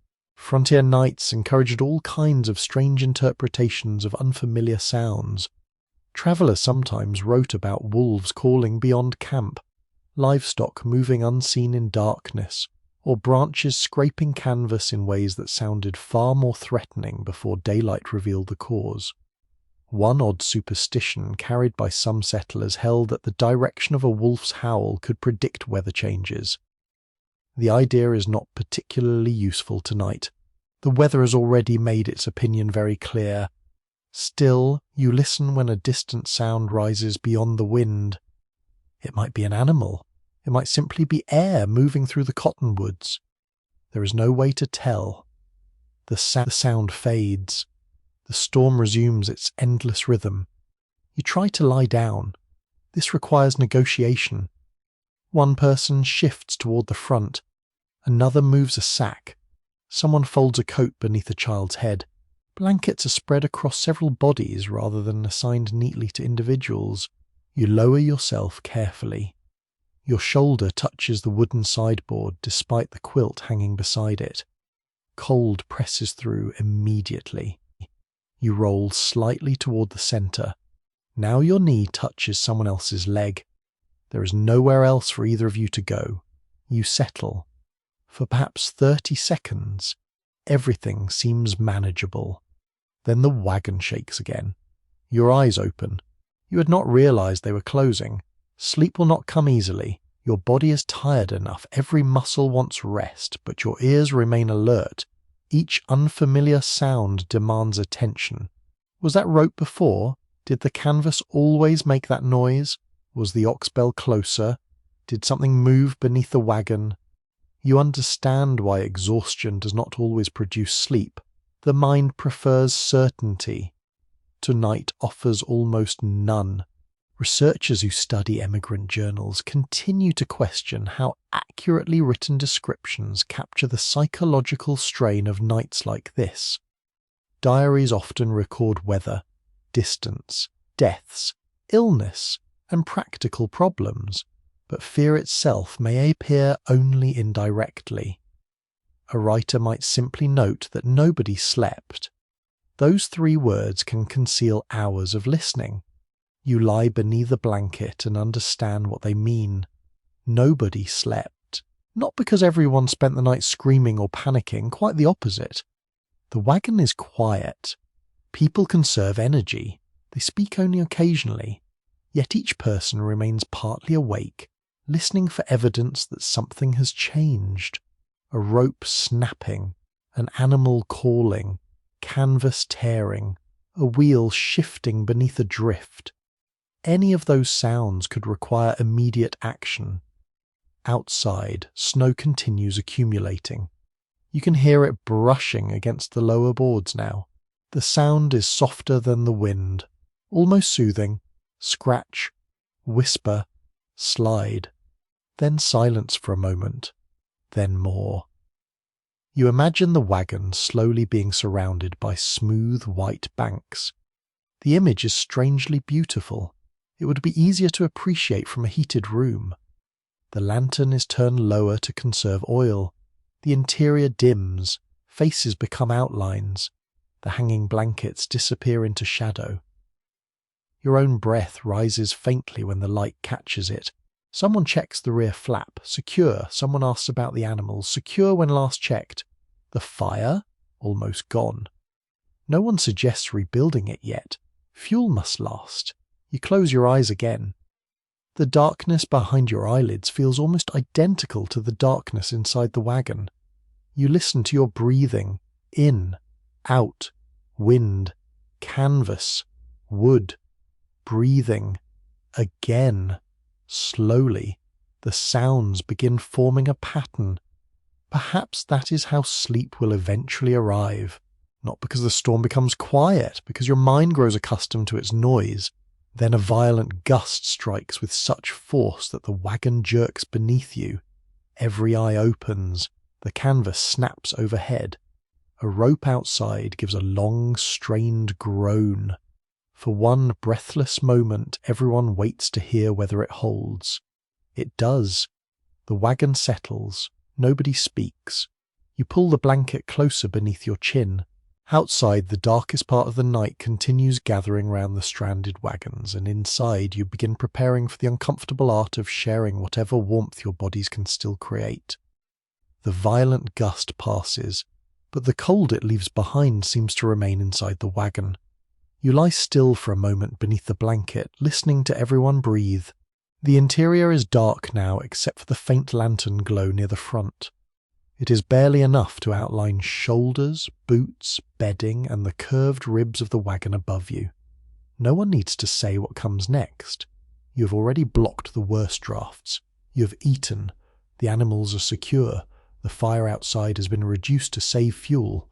There is no hidden source of warmth left to discover, so you begin using the one thing the wagon contains in reasonable abundance: people. It sounds almost comical when stated plainly.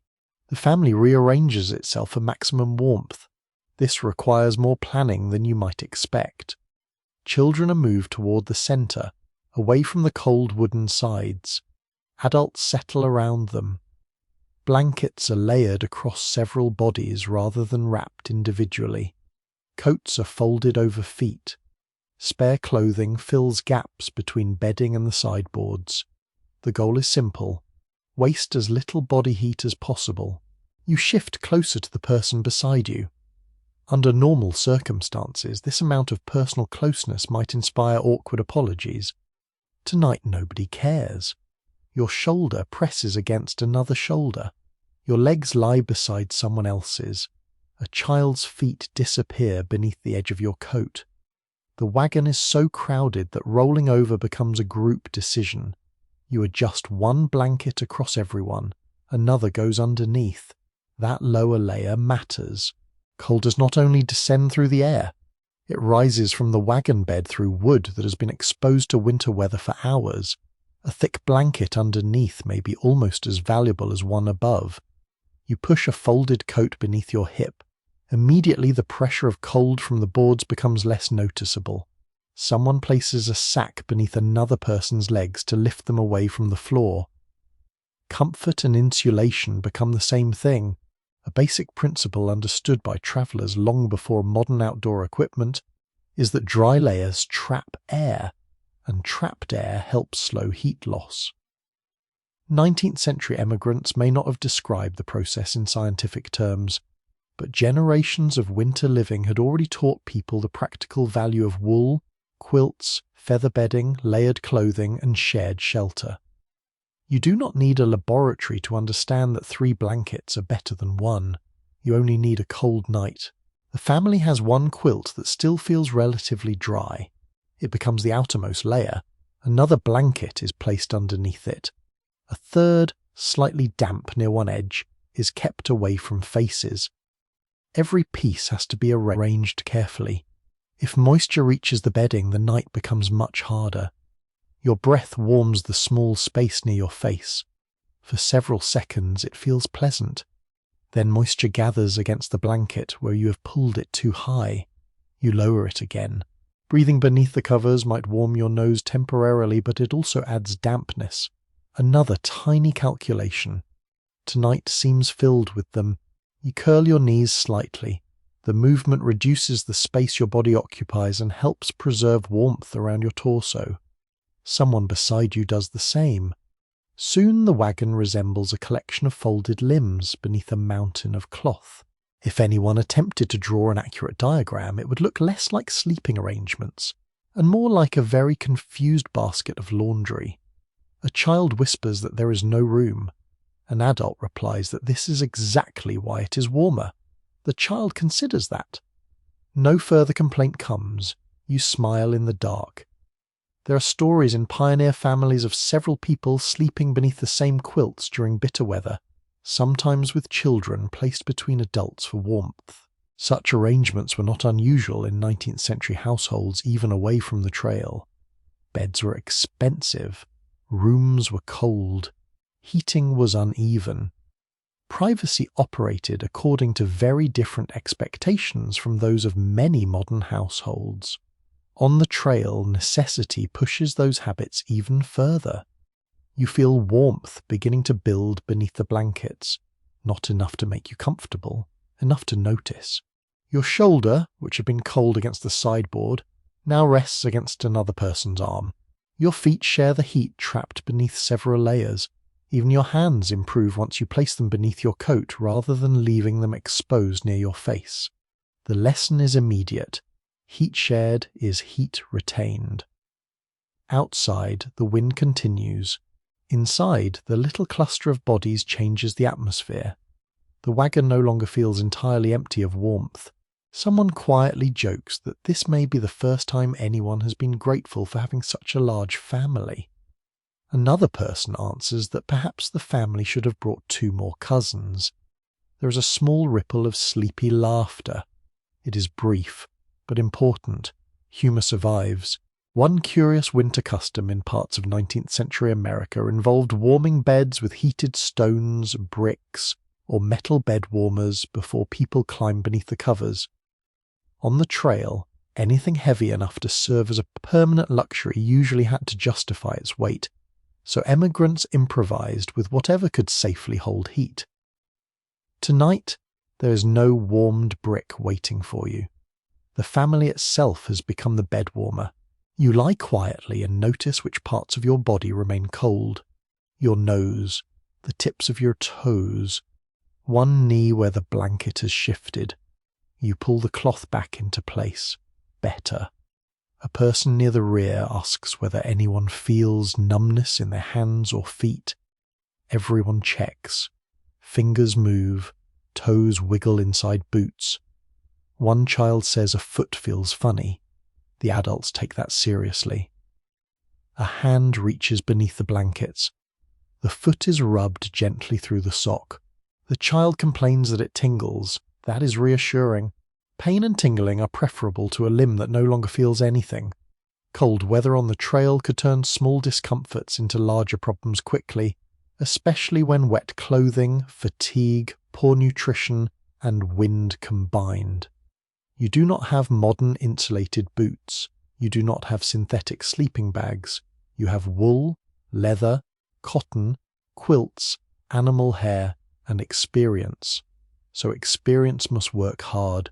The boots are loosened slightly to avoid restricting circulation. Dry socks are found for the child. That means another box must be opened. Of course it does. Someone reaches blindly through supplies until a pair appears. Changing socks inside a crowded wagon at night becomes an operation involving 4 elbows, a lantern, and one deeply offended cooking pot. Eventually the dry socks go on. The wet pair is placed away from the bedding. Problem solved. For now. There is still disagreement among social historians about how typical the most dramatic descriptions of communal sleeping on migration routes really were. Some diaries mention families packed tightly into wagons during storms, while others describe tents, improvised ground shelters, nearby structures, or mixed arrangements depending on conditions. There was never one universal way to sleep on the Oregon Trail. Tonight's circumstances make the choice for you. Nobody's sleeping outside. The storm has removed that option completely. You listen again. The wind seems slightly deeper now, perhaps because snow has accumulated against the wagon and changed the way sound reaches the canvas. Or perhaps you're simply getting tired. Your eyelids feel heavier. For the first time since darkness arrived, your body begins to relax. Not completely. You're still listening. But the warmth beneath the blankets allows tension to loosen. Someone's breathing beside you becomes slow and regular. A child is already asleep. Another person murmurs something you cannot understand. Then silence returns. You think about the strange intimacy of migration. Months on the trail strip away many ordinary boundaries. Families see one another exhausted, sick, frightened, dirty, hungry, impatient, and occasionally ridiculous. There is very little room for pretending. Tonight there is literally very little room. You lie pressed against the people who have crossed rivers and plains beside you. Whatever irritation existed during daylight seems small now. The storm has reduced life to a few essential facts. Stay dry. Stay together. Stay warm. Keep breathing. You close your eyes. The blanket smells faintly of smoke and wool. The wagon creaks beneath the wind. Snow continues brushing against the boards. The warmth around your body is fragile but real. For a while it may be enough. Then, somewhere outside, the last useful fire collapses into darkness, and without that small reserve of heat waiting beyond the canvas, the temperature inside the wagon begins its slow descent toward the coldest hours before morning. The change is almost impossible to notice at first. No one sees the fire go out. There is no dramatic final flame, no great burst of sparks, no moment when someone announces that the last embers died. The fire simply becomes less. A little orange light beneath the wagon, then a dim red glow, then darkness. Inside the wagon, you feel the result before anyone speaks about it. The warmth beneath the blankets remains for a while, held between bodies and layers of fabric, but the air around your face grows colder. Your nose feels it first, then your cheeks. You breathe slowly and watch the faint cloud of your breath appear whenever the lantern light reaches it. The cold has entered a new stage. Earlier, there was always the possibility of stepping outside toward the fire for a few moments of heat. That possibility is gone now. The remaining fuel is too valuable to burn simply for comfort. Whatever wood remains may be needed before dawn. Everyone understands this. Nobody suggests restarting the fire. You pull the blanket higher. It helps, a little. The wagon has become remarkably quiet. Even the children are sleeping or lying still. The storm continues outside, but the interior sounds have softened into breathing, shifting cloth, and the occasional creak of wood. You can hear ice forming somewhere near the canvas. Faint crackle, then another. Moisture produced by hours of breathing has condensed along the cold surface overhead. Some droplets have frozen. Others hang briefly before falling. One lands near your ear. Cold water runs along your skin. You wipe it away immediately. Another drop falls onto the blanket. Then another. You look upward. The inside of the canvas glitters faintly where frost has formed. It is strangely beautiful. That is inconvenient. You would prefer your shelter to be less beautiful and considerably warmer. By the middle of the 19th century, families living in cold regions already understood the danger of damp bedding during winter. Wool remained valuable because it could provide some insulation even when slightly damp, but dry blankets were still far more desirable than wet ones. On the trail, protecting bedding from moisture could be as important as protecting food. You touch the edge of the blanket near your shoulder. Dry. Good. You check another corner. Slightly damp. Less good. The cloth is folded inward so the wet section stays away from skin.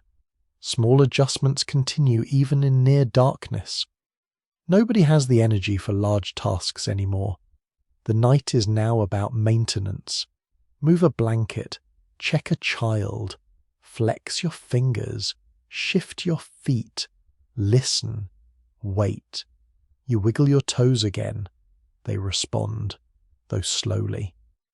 Your boots have been loosened enough to allow circulation, but the leather has grown stiff. You consider removing them. Then you imagine trying to force cold feet back into frozen boots before dawn. You decide against it. This is not a night for ambitious footwear experiments. Someone beside you whispers that the air feels colder. Another voice agrees. No one needs a thermometer. The evidence is everywhere. Your breath, the frost, the stiffness in your clothing, the way exposed skin begins aching within moments. The wagon itself seems colder to the touch. You place your fingertips against one wooden sideboard and immediately pull them away. The surface feels almost metallic. There is something unsettling about cold wood. You expect wood to feel natural, perhaps even warm. Tonight it seems to belong to the storm. A gust pushes against the wagon.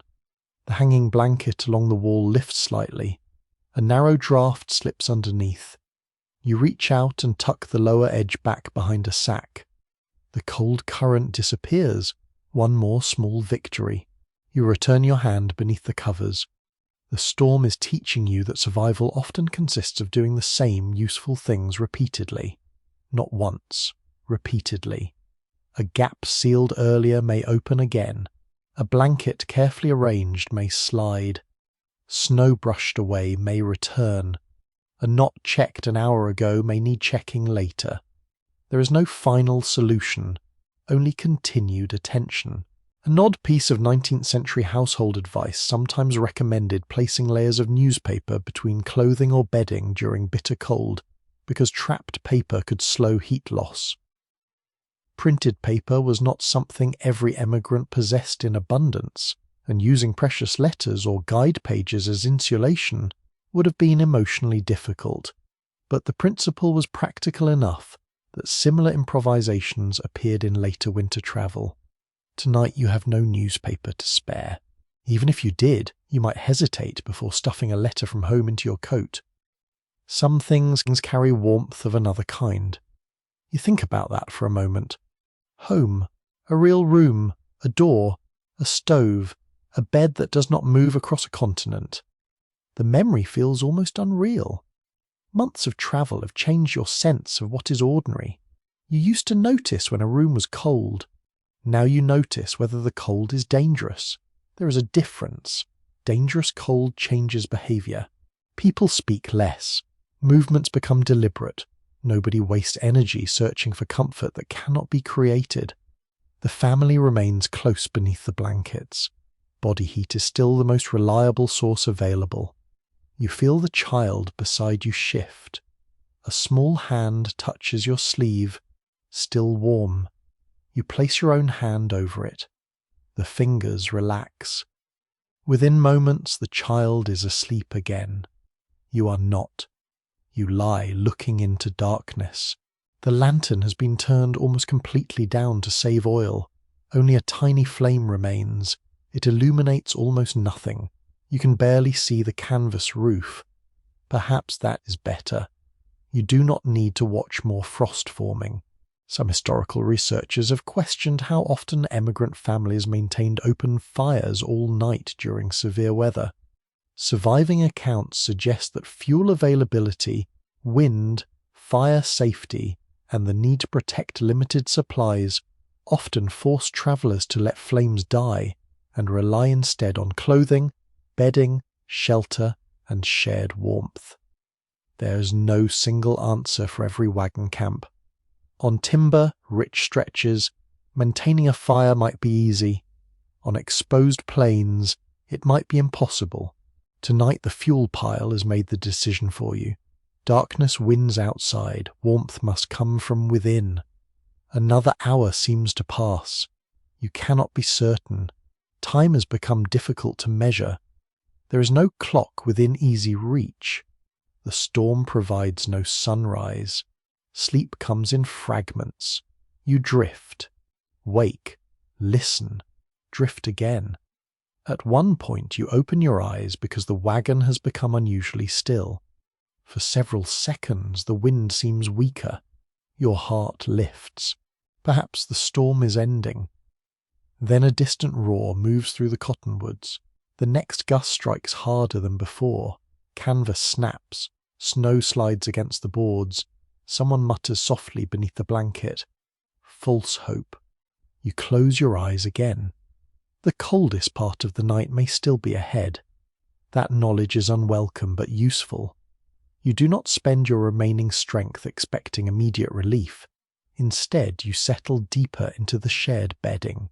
Your hands remain close to your body. Your feet stay protected beneath overlapping blankets. Your breathing becomes slow. The wagon creaks.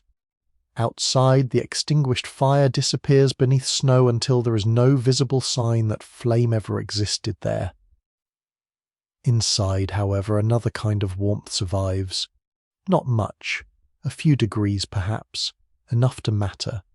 You listen to the breathing around you and understand that each person is helping keep the others warm simply by remaining close. The fire is gone, but the night is not finished. And as the wagon sinks deeper into darkness, you begin listening more carefully than ever to everything moving beyond the frozen canvas. You listen.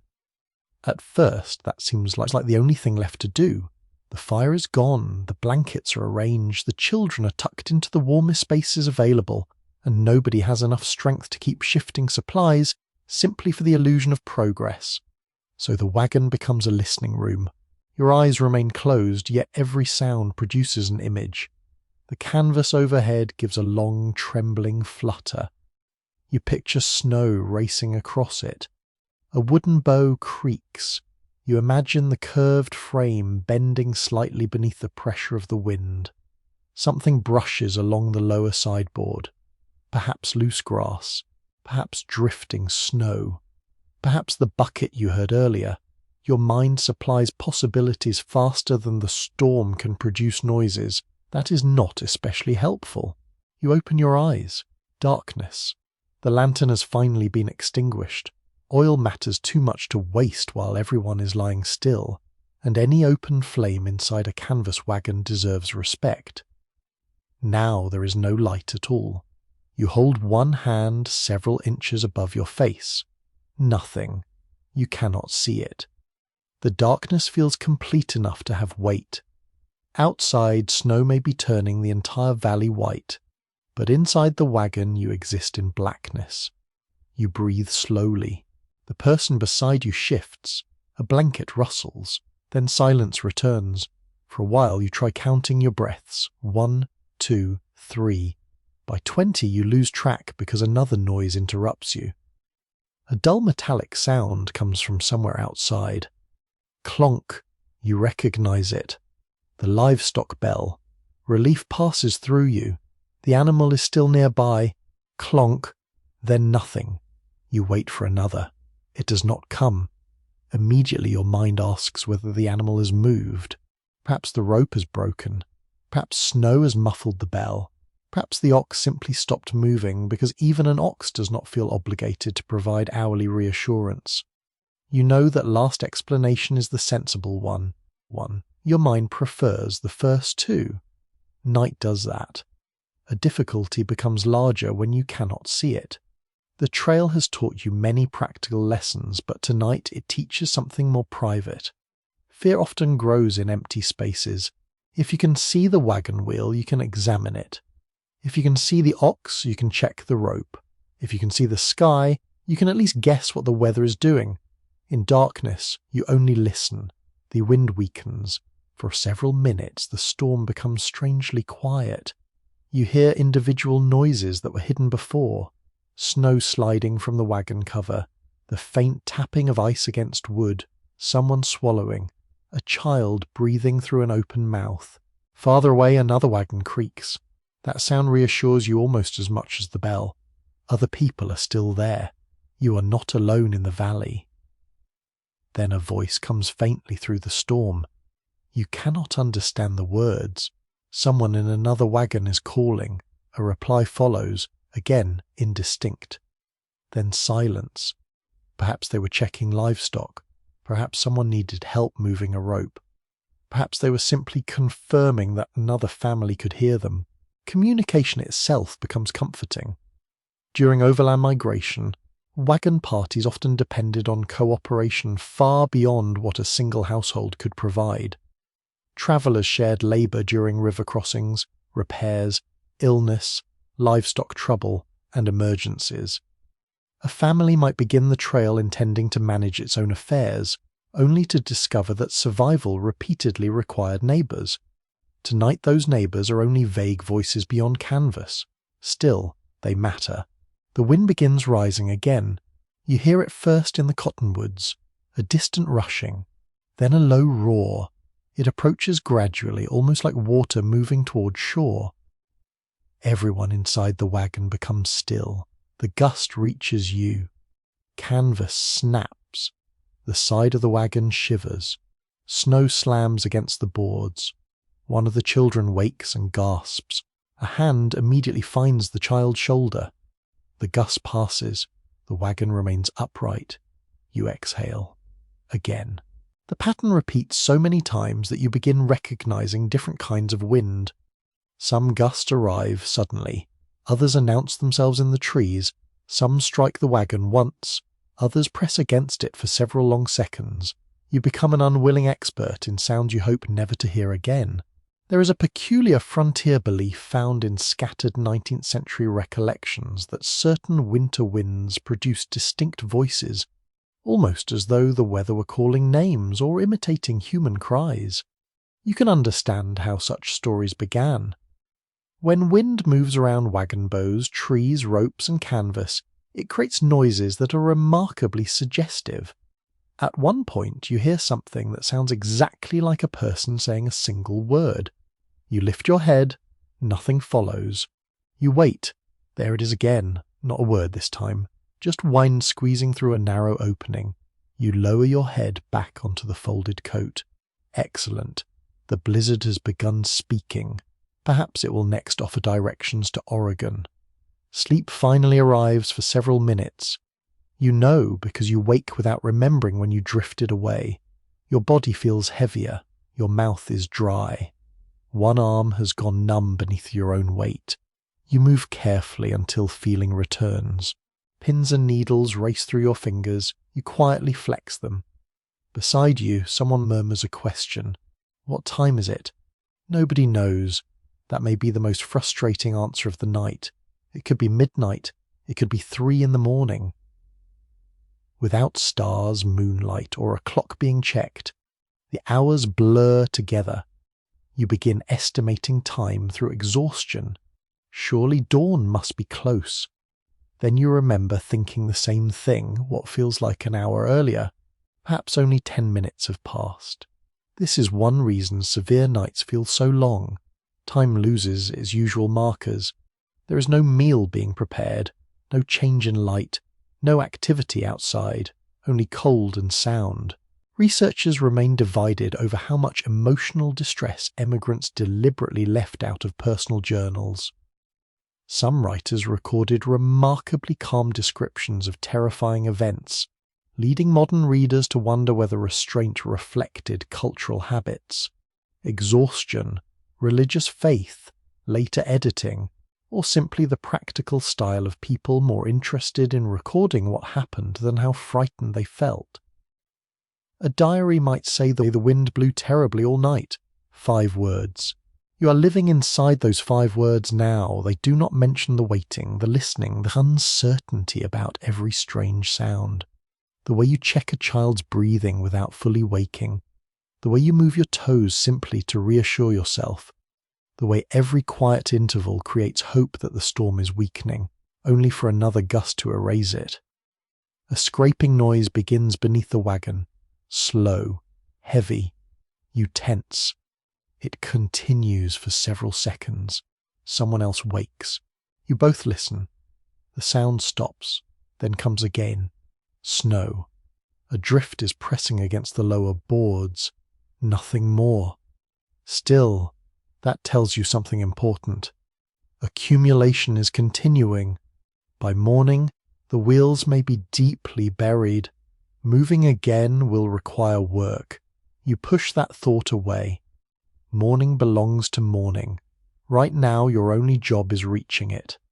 The storm gradually settles into another quieter phase.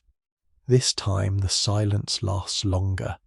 You hear the ox bell once, then a distant cough from another wagon, then nothing but the soft brushing of snow. Your body finally begins to surrender to exhaustion. The sounds remain, but they no longer demand an explanation every time. Canvas, wind, wood, breathing, bell, snow. You allow them to become rhythm instead of warning. Your eyelids grow heavy again. Somewhere beyond the black canvas, the night is moving toward its final hours. You cannot see dawn. You cannot even guess where the eastern horizon lies anymore, but eventually darkness must thin. Until then, you lie quietly beneath the shared blankets, listening to the valley breathe through the storm and waiting for the first hint that morning still exists. The first sign that morning may be approaching is not light, it is hunger. You wake from another shallow fragment of sleep with an empty ache beneath your ribs. For a few seconds you remain completely still. The wagon is dark. The blankets are heavy. Someone beside you is breathing slowly. Outside, the wind still moves through the valley, but the sound has changed. It is weaker now, not gone, just less determined. That matters. You listen for several moments, expecting another violent gust to rush through the cottonwoods. Nothing comes. Only the low movement of air and the occasional whisper of snow against canvas. Perhaps the storm is weakening, or perhaps it is merely resting. You have learned not to trust quiet too quickly. Your stomach gives a small complaint. That feels more reliable. You're hungry, properly hungry now. The cornmeal supper seems to belong to another day. Cold weather has a way of making the body demand energy with surprising urgency. Even lying still requires fuel when the body is working constantly to maintain its temperature. You tuck your hands beneath your arms, They are stiff, but warm enough. Your toes move inside your boots. Still there? Excellent. You sit up very slowly, every joint objects. The wagon has not provided what anyone would describe as restorative sleep. Your neck aches from the folded coat beneath your head. One hip feels bruised from the wooden floor. Your back has developed several strong opinions about pioneer migration. Still, you are awake. You are breathing, and the people around you are beginning to stir. A child whispers that they are hungry. Another voice answers that food will come soon. Soon is a flexible word tonight. There is no point preparing a full meal while the wagon remains dark and the weather uncertain. The first concern is water. Someone reaches for the nearest container. It is passed carefully through the cramped interior. You hear the faint movement of liquid inside. Good. The container has not frozen solid. The lid, unfortunately, has other ideas. It refuses to turn. Cold has tightened everything. A pair of hands tries, then another. Someone wraps cloth around the lid for grip. It moves slightly, then stops. At last, with a dull crack of frozen moisture, it opens. You take only a small drink. The water is painfully cold. It touches your teeth like winter itself. You swallow anyway. Your mouth feels better almost immediately. The container moves to the next person. Nobody drinks freely. You do not yet know how difficult it will be to obtain more. One ordinary fact of overland travel becomes especially important after storms. Water may be abundant in the landscape while remaining frustratingly difficult to use. Streams can freeze along the edges, containers can ice over, and melting snow requires fuel. A world covered in water can still leave you rationing every swallow. You look toward the rear flap.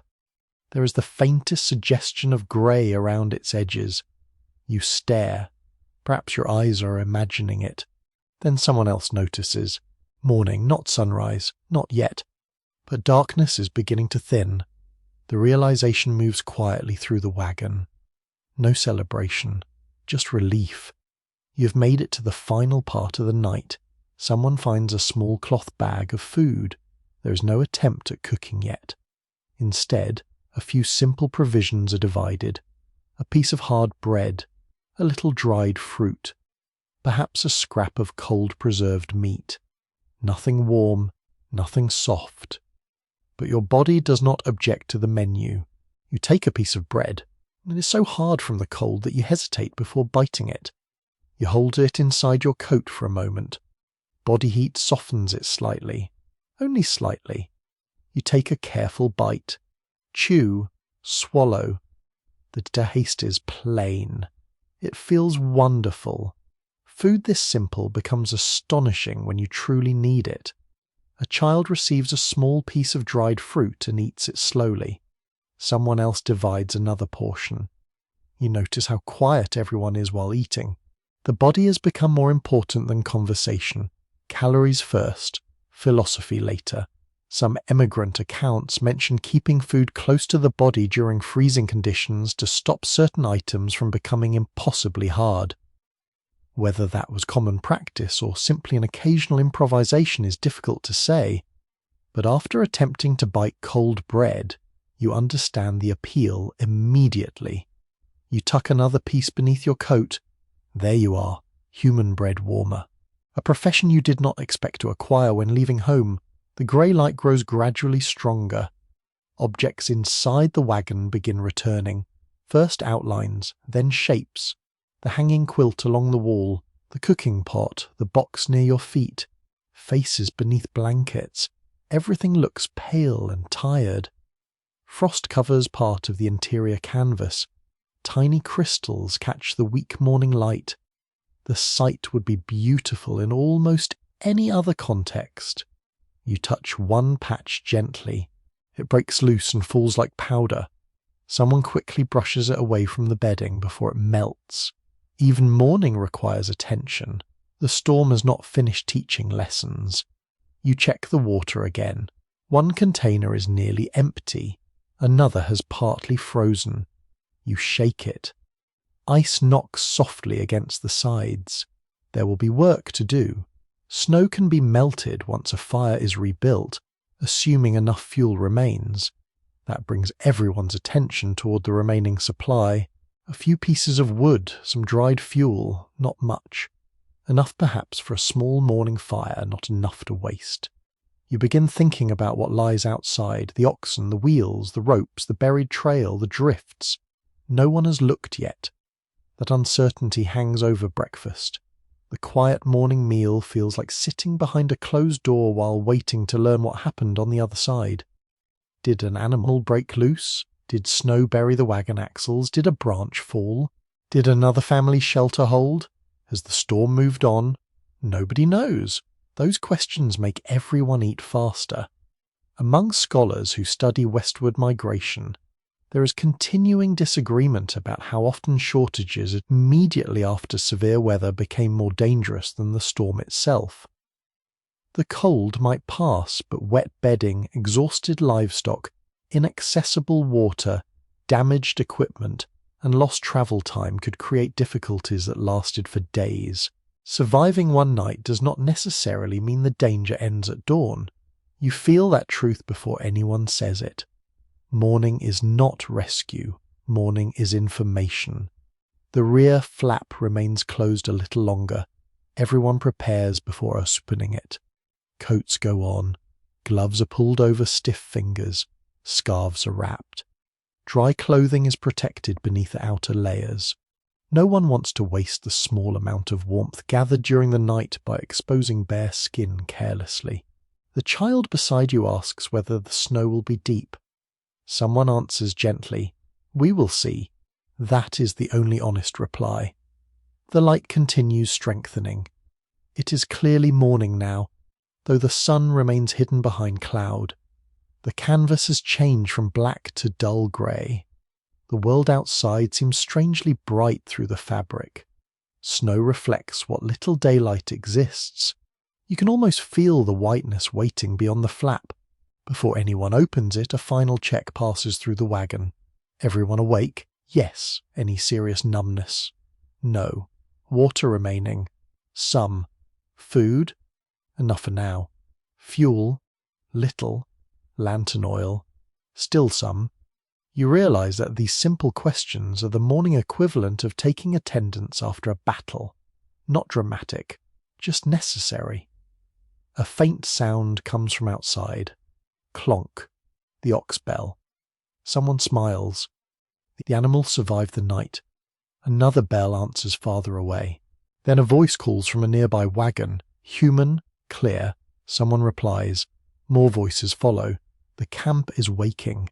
That may be the best sound you've heard since the storm began. You finish the last bite of bread. The food has done its work. Your stomach is no longer empty. Your hands feel stronger. Your mind feels clearer. Fatigue remains, heavy and deep, but dawn has given it boundaries. The night is ending. Someone reaches toward the rear flap. A hand pauses on the fastening. For 1 second, everyone looks toward the opening. You remember the trail vanishing yesterday beneath the first heavy snow. You remember the fire dying, the endless wind, the sounds in darkness. Now you are about to see what the storm has left behind. The fastening loosens. Cold air immediately slips through the first narrow opening. Then the flap is pulled back. Grey light floods into the wagon. And outside, where the familiar trail once crossed brown grass, the entire valley has become white. The first thing you notice is the silence. Not complete silence. The wind is still there, moving softly through the cottonwoods and lifting loose snow from the tops of the drifts. But compared with the violence of the night, morning feels almost unnaturally calm. You remain at the wagon opening for several seconds, blinking into the pale light. Everything has changed. The grass is gone. The wheel ruts are gone. The dark earth you walked across yesterday has vanished beneath smooth white snow. Even familiar objects look unfamiliar. Wagon wheels emerge only partly from the drifts. Ropes sag beneath lines of frost. The cottonwood branches wear thick white ridges. Nearby wagons resemble small islands rising from a frozen sea. You climb down carefully. Your boot sinks farther than expected. Snow reaches almost to your knee in one drift. You pull your foot free and try again. The surface looks soft and even, but beneath it lies uneven ground, hidden roots, frozen grass, holes, and wagon tracks. Every step requires attention. Cold air reaches your face immediately. It is sharper than the air inside the wagon, yet the absence of violent wind makes it feel almost pleasant. Almost. Your body remembers enough from the night to distrust that word. The others emerge slowly. Nobody rushes. People stand beside their wagons and look around as though confirming that the rest of the world still exists. A man near the next wagon raises one hand. Someone farther down the line answers. Voices travel clearly through the calmer air. Families begin calling to one another. Everyone here? Any injuries? Any animals missing? Did the canvas hold? The answers come gradually. Most are reassuring. One wagon has a loosened cover, another has a damaged rope. A wooden container was lost beneath the snow. One family reports that a branch came down nearby during the night but missed the wagon. Minor problems. After what you imagined in darkness, minor problems feel generous. Then you turn toward your own wheels. The sight is less encouraging. Snow has drifted heavily around the wagon body. The lower portions of both wheels are buried. One side is worse than the other because the wind pushed snow against it through the night. You brush powder away with your boot. More lies beneath. The snow is packed harder near the wood. This is not something the oxen can simply pull through without preparation. The wagon must be dug free. You look for a shovel. Someone else already has it. Of course. There are fewer shovels than people who would like one, so tools are shared. A second person uses a wooden board. Another uses a cooking implement that was never designed for snow removal and will probably never recover its dignity. You begin with your hands and boots until the shovel reaches you. The work warms you quickly.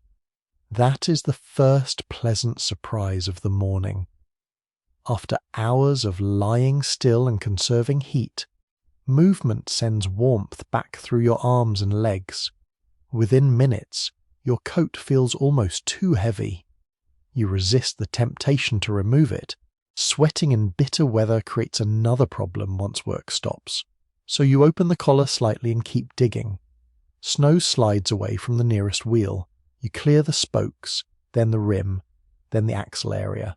Packed snow has frozen into a dense crust where moisture touched cold wood. You strike it carefully with the shovel. The crust cracks. Chunks fall away. The wheel slowly reappears. There is something satisfying about revealing it. Last night the storm erased the road. This morning you are uncovering the machinery that may put you back on it. A familiar detail from overland travel records is the amount of physical labour required simply to keep wagons moving. Travellers repaired spokes, greased axles, lifted wheels from mud, unloaded cargo on steep ground, and pushed vehicles through difficult crossings. The journey was never only about sitting beneath canvas and watching scenery pass. Much of it was work. Today, the work begins with snow. You move toward the rear wheel. Someone has already cleared part of it. You kneel and inspect the rim. No obvious cracks. Good. The spokes appear sound. Better. The axle must be checked before anyone attempts to move. Cold can stiffen grease and make wooden parts more difficult to turn smoothly. A wheel that seems fine while standing still may complain loudly once the wagon moves. You reach beneath the wagon carefully. The snow under there is shallower. The vehicle itself sheltered part of the ground. Something touches your glove, hard, round. You pull it free. The wooden bucket, the same bucket that knocked against the wheel during the night. You hold it up. Someone laughs. Mystery solved permanently. The bucket survived too, a small victory for household equipment. One peculiar habit mentioned in some frontier recollections was giving ordinary possessions almost personal significance after they survived difficult events. A favourite kettle, blanket, tool, or wagon might be remembered for years because it had been present during a storm, crossing, or accident. You look at the battered bucket. Perhaps this ridiculous thing has just earned itself a family story. The livestock must be checked next. You move toward the oxen. They look tired but alive. Snow covers the ground around them, and their movements have packed several areas down to grass. The animals have already begun nosing through the thinner sections. One ox shakes itself vigorously. Snow explodes from its back. You receive most of it directly in the face. Apparently gratitude remains unavailable. You wipe your eyes and continue the examination. Legs, hooves, ropes, breathing, appetite, no obvious injury. The relief is immediate. Other families conduct the same checks. A missing or injured animal could transform the entire situation. The wagons may be heavy, but the true engine of the journey stands here chewing frozen grass. You clear another patch with your boot. The ox lowers its head. Good. People begin spreading farther through the camp, not far. Visibility is much better now, but nobody has forgotten how quickly conditions changed yesterday. The trees are checked for fallen branches, ropes are tightened, canvas covers are brushed free of accumulated snow.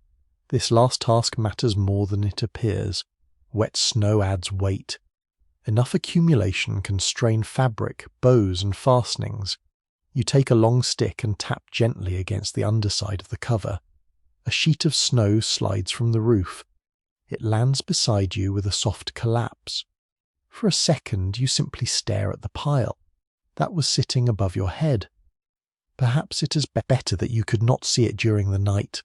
There is ongoing disagreement among historians about how often severe storms forced emigrant trains into delays lasting several days rather than merely a difficult night. The answer depends heavily on location, season, snow depth, livestock condition, and whether another storm followed. Some parties recovered quickly, others became trapped long enough for food and forage to become serious concerns.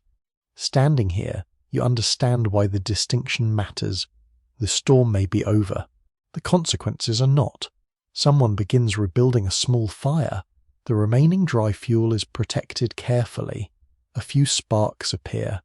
Smoke rises more vertically than it did yesterday. Everyone notices. That is encouraging. The wind has weakened enough to allow the smoke to climb. A flame catches. Soon a small kettle sits above it. Snow is added gradually for water.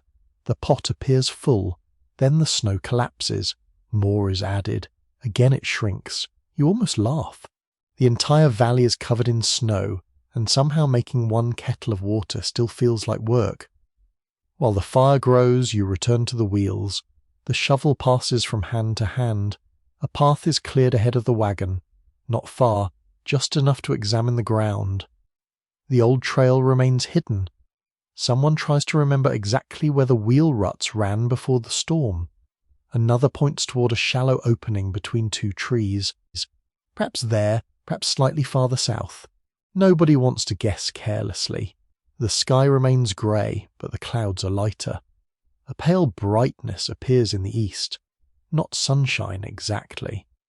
More like the promise that the sun still exists somewhere above all this weather. You stand beside the exposed wheel and straighten your aching back. Around you, the wagon train has come alive again. People dig, animals chew, children carry small pieces of wood. Steam rises from the kettle. Voices cross the snowy valley. The camp no longer feels trapped in night. It feels busy. That difference is enormous. Still, no wagon moves. Not yet. Before the teams are hitched and the wheels turn, everyone must answer a harder question.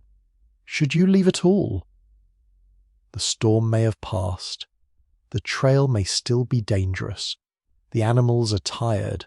The The snow is deep, the next shelter is uncertain, and for the first time since dawn, digging is no longer the hardest task. Deciding is. The decision begins beside the fire, not with a speech. It begins with people standing in small groups, holding tin cups of warm water and looking at the snow beyond the wagons. That is what makes the choice difficult. If the wind were still screaming through the cottonwoods, nobody would consider moving. If snow were still falling heavily, the answer would be obvious. Stay. But the storm has weakened. The sky is brighter. The animals are standing. The wheels have been cleared. The world is no longer telling you what to do. Now you have to decide for yourself. You stand near the front of the wagon and look toward the place where the trail should be. The route is hidden beneath snow, but everyone remembers its direction. West. That word has guided the journey for months. Usually continuing west feels automatic. Today, it does not. Someone walks out from the camp with a long stick and probes the snow. The first few steps are manageable. Then the stick sinks deeply into a drift. The traveller changes direction, shallower there, deeper again beyond it. The snow has not fallen evenly. Wind has built ridges across the landscape, some soft and loose, others packed hard enough to support weight briefly before collapsing. A wagon wheel could cut through one, or stop in it. You picture the oxen leaning against their yokes, trying to drag several thousand pounds through hidden snow. The image is not encouraging. A practical truth of the Oregon Trail is that wagon parties constantly adjusted their pace to conditions. The familiar idea of steady daily progress hides enormous variation. Mud, illness, damaged equipment, or severe weather could reduce progress to almost nothing. Stopping was not failure. Sometimes stopping was the most intelligent form of travel. Still, every lost day has consequences. Food continues disappearing whether the wagon moves or not. Animals continue eating. If you remain here too long and another storm arrives, this shallow valley could change from shelter into trap. Several adults gather near the wagon tongue. One person believes the weather is clearing. Another points to darker clouds far to the northwest. Someone says the animals need a full day of rest. Someone else worries that the next known campsite may offer better grass. Nobody possesses enough information to prove anything. This is the uncomfortable heart of the decision. You're not choosing between safe and dangerous. You're choosing between two different kinds of danger. Stay, and supplies shrink. Move, and the wagon may become stuck. Stay, and the animals rest. Move, and perhaps you reach better shelter before the next weather arrives.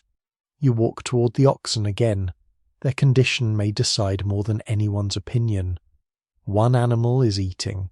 Good. Another stands with its head lowered but responds when approached. Also good. You inspect the legs. No obvious swelling. The hooves seem sound. The animals are tired but not broken. That distinction matters.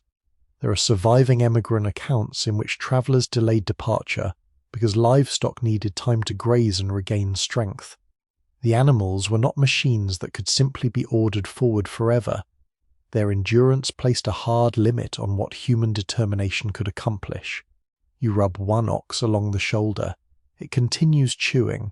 You decide that chewing is currently one of the most beautiful sounds in the world.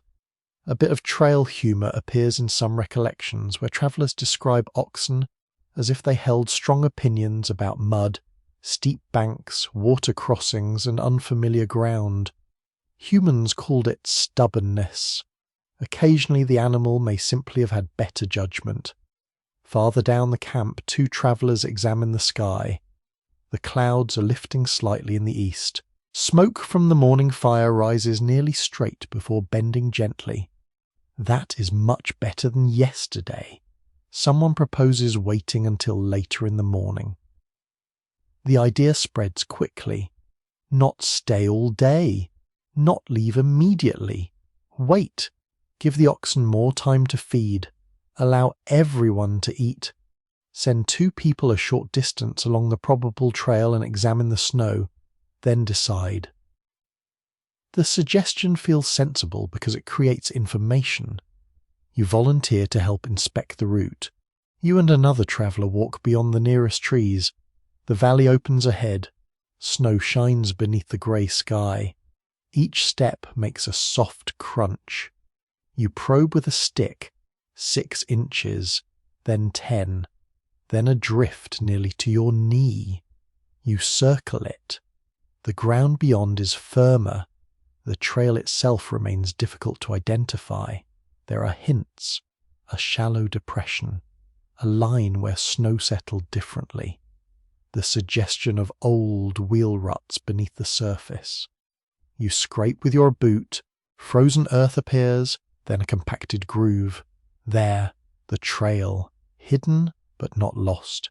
You follow it a little farther. The snow deepens near a low rise. This could be difficult for the wagons, but beyond it the ground seems more exposed to wind and less deeply covered. Possible, not easy.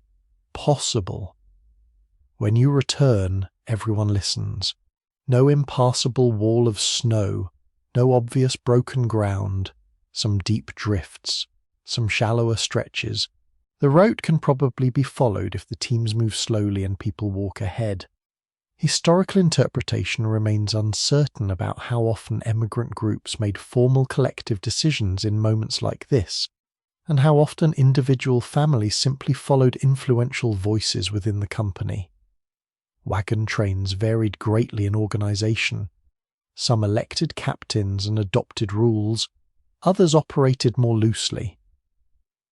By late morning, the answer begins to form. You will move, but carefully.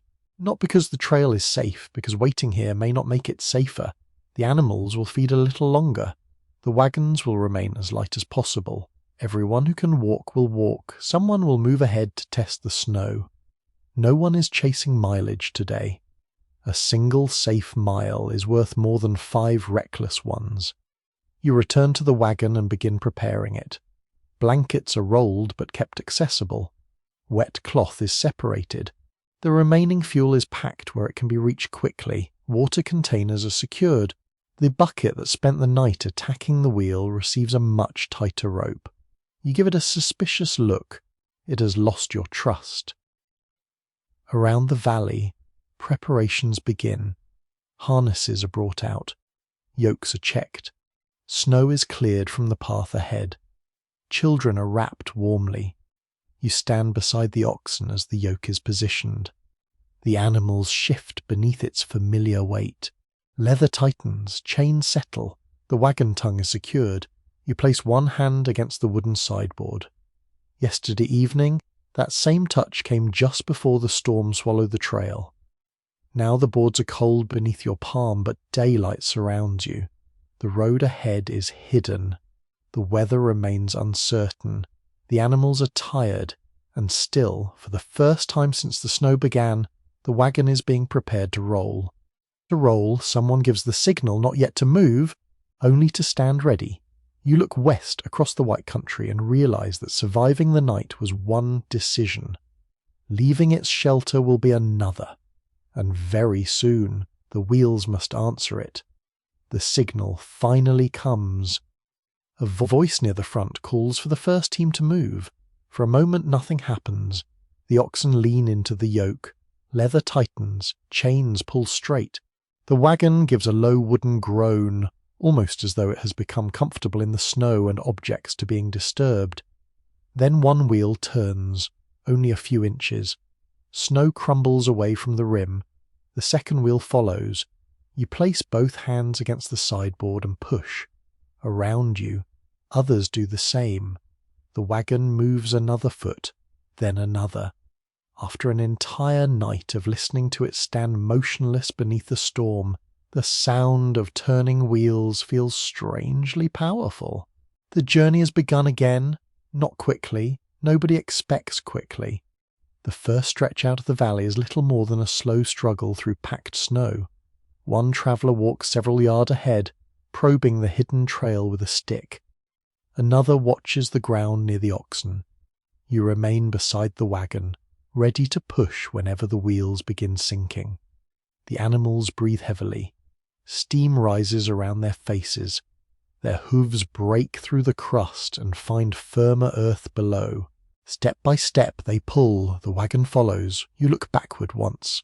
The campsite is still clearly visible. Wagons stand among the cottonwoods. Small patches of trampled snow mark where people work during the morning. A thin ribbon of smoke rises from the extinguished cooking fire. For a moment it is difficult to believe that this quiet place contained such violence only hours ago. Then the trees begin slipping behind you. The valley becomes smaller. The road takes over again. One enduring reality of Western migration was that progress could vary enormously from day to day. A wagon company might cover a respectable distance under good conditions and almost nothing when mud, steep grades, swollen rivers, damaged equipment, or illness intervened. Today, distance hardly matters. Movement itself is enough. The first difficult drift lies near the low-rise discovered during the morning inspection. The traveller ahead raises one hand, everyone slows. Snow has gathered deeply across the trail, the oxen reach it and hesitate. You can see the change immediately. Their heads lower, their bodies lean forward. The wagon stops, nobody panics. This is exactly what you expected. Several people move to the wheels. You take your place near the rear. Someone clears snow with a shovel. Another person kicks a path beside the left wheel. The animals are given a moment to breathe. Then comes another call. They pull. You push. The wheel rises slightly, slips, stops. Again, the oxen strain. Your boots slide beneath you. For several seconds, the entire world seems reduced to pressure against your palms and the groan of the wood. Then the wheel climbs onto firmer snow. The wagon surges forward. You nearly fall. Someone laughs, not loudly. But the sound moves through the group. It is the laughter of people who have finally succeeded at something, after hours of being told no by the weather. You regain your footing and continue. The trail grows easier beyond the rise. Wind has swept much of the snow from exposed ground, leaving thinner patches where old wheel grooves faintly show through. You follow those signs carefully. Sometimes you can see a dark line beneath the white surface. Sometimes only the shape of the land suggests where the route lies. The world is quieter than before the storm. Even the wagon train sounds subdued. No one wastes breath on long conversation. You hear chains, hooves, the crush of snow, the occasional command to an animal. A child inside the wagon asks whether the storm is finished. Someone answers that it seems to be. Seems. That word has become familiar. You look towards the northwest. Clouds remain, but they are higher now. A pale strip of brighter sky lies beyond them. That is enough for hope. A small curiosity appears in some overland recollections about travellers using the condition of snow itself as a practical guide. Windpack surfaces, crust, exposed grass, and the direction of drifting could all suggest where ground might be easier for animals and wheels. Nobody calls this science around the wagon. It is simply paying attention. You begin reading the snow the way you once read the sky. Shallow there, packed ahead, loose beside the rise, drift behind the brush. The landscape is speaking again. This time you understand a little more of its language. By midday, the wagon train has covered only a modest distance. Under ordinary circumstances, that might feel disappointing. Today, it feels like achievement. The oxen are tired, so the group pauses in a sheltered stretch where snow is thinner and grass shows through. Yokes are loosened. Animals lower their heads immediately. People eat quickly, cold bread, dried fruit, a little meat. No elaborate meal. Nobody wants to use the remaining fuel unless necessary. You sit on the wagon tongue and look back toward the country behind you. The valley's no longer visible. Only low hills and white ground remain. The storm has become geography now. A place you passed through. That change feels important. Last night it surrounded you. Now it is behind you. Those who interpret emigrant journals have not always agreed on whether later accounts exaggerate the emotional transformation that followed survival of severe weather. Some recollections describe storms as turning points, while others record them briefly and continue almost immediately with distances, meals, livestock, and practical concerns. Perhaps both reactions are true. A frightening night can change you deeply, and the next morning someone still has to feed the oxen. You understand that perfectly. There is no grand ceremony. No one stands in the snow and declares that life will never be the same. You simply notice small differences.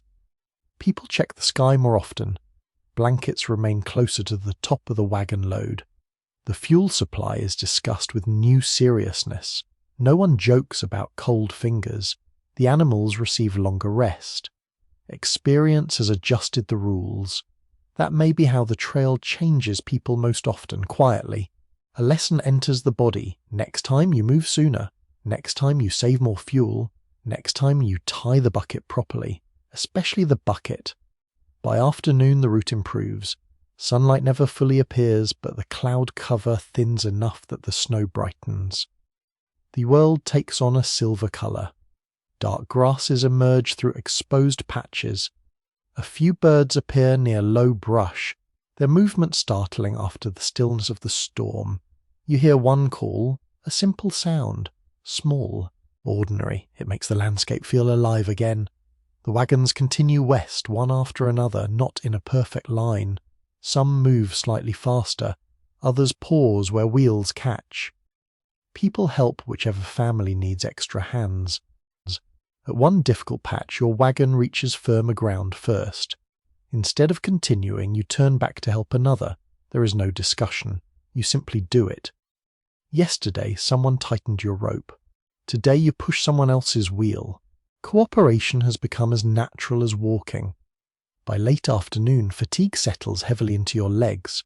The lack of sleep finally makes itself known. Every step feels slower. Your shoulders ache from pushing. Your face is tight from cold wind. Still, the weather holds. No new snow begins. The clouds keep lifting. The animals continue moving. That is enough. You look toward the western horizon. For the first time since yesterday evening, you can actually see one. A distant dark line of land appears beneath the pale sky. Not much, but definite. Direction has returned. The trail has returned. The world has edges again. As evening approaches, the group begins searching for another camp. This time nobody chooses casually. You look for natural protection. Fuel, accessible grass, ground that will not collect snow too deeply if weather returns. Every detail is considered differently now. The storm has changed the way you see a campsite. A place is no longer simply where the day's travel ends. It is a question. Can this ground protect you? Can these trees provide fuel? Can the animals feed? Can the wagon survive another night here? Eventually a suitable spot appears near low brush and a small stand of timber. The wagons begin turning toward it. You hear the familiar creak of wheels slowing. The animals stop. For the first time all day, you allow yourself a long breath. You have moved again. Only a few miles, perhaps. But miles are not the important measure anymore. Behind you lies the night when the trail disappeared. Ahead lies another evening, another fire, another arrangement of blankets, another uncertain stretch westward, and as the wagon settles into its new place beneath a calmer sky, the blizzard begins changing from something you are surviving into something you will remember. The new camp settles more gently than the last one. That is the first difference you notice. No one is racing the fading light now. No one is shouting over a rising wind. The oxen stand quietly near the brush, their sides moving with slow breaths, while a small fire catches beneath a careful arrangement of dry twigs. The flame looks almost extravagant. Yesterday every spark felt like a calculation. Tonight there is enough fallen wood nearby to feed the fire without immediate fear of using the last useful piece. Nobody wastes it. The lesson of the blizzard is still too fresh, but the sight of a steady flame changes the mood around the wagons. You sit close enough to feel warmth reach your knees. For a while, nobody says much. The day's movement has exhausted everyone. Boots are wet around the edges, gloves are stiff, shoulders ache from pushing wheels. The oxen have eaten and now stand in the darkness with the calm patience that has carried them across so much country. Steam begins to rise from a kettle. The smell of coffee appears. This time nobody votes against it. You wrap both hands around the cup when it reaches you. The metal is hot. You hold it close and breathe in the bitter smell. After cold bread, snow, and a night of listening to canvas strain above your head, the coffee tastes almost ceremonial. A child nearby asks whether there will be another storm tonight. One of the adults looks toward the sky. Clouds remain, but they are broken now. Between them, a few stars have appeared. The answer is gentle. Probably not. You have learned to appreciate the humility of that word. Probably.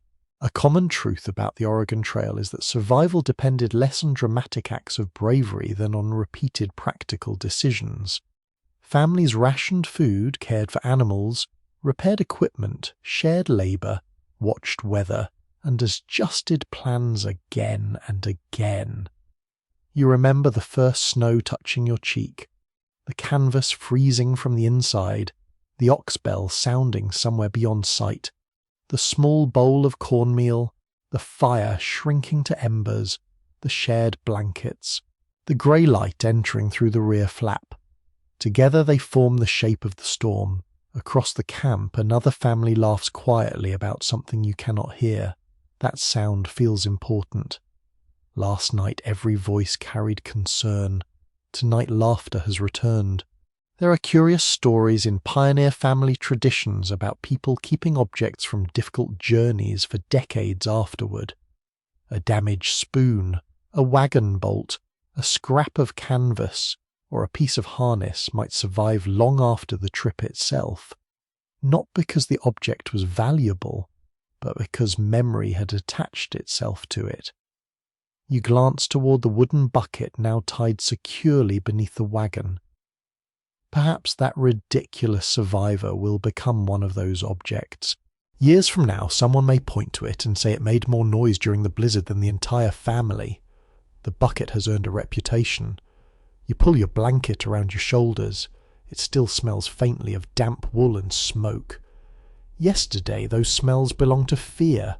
Tonight, they belong to familiarity. The storm is becoming a story while you're still close enough to see snow shining in the distance.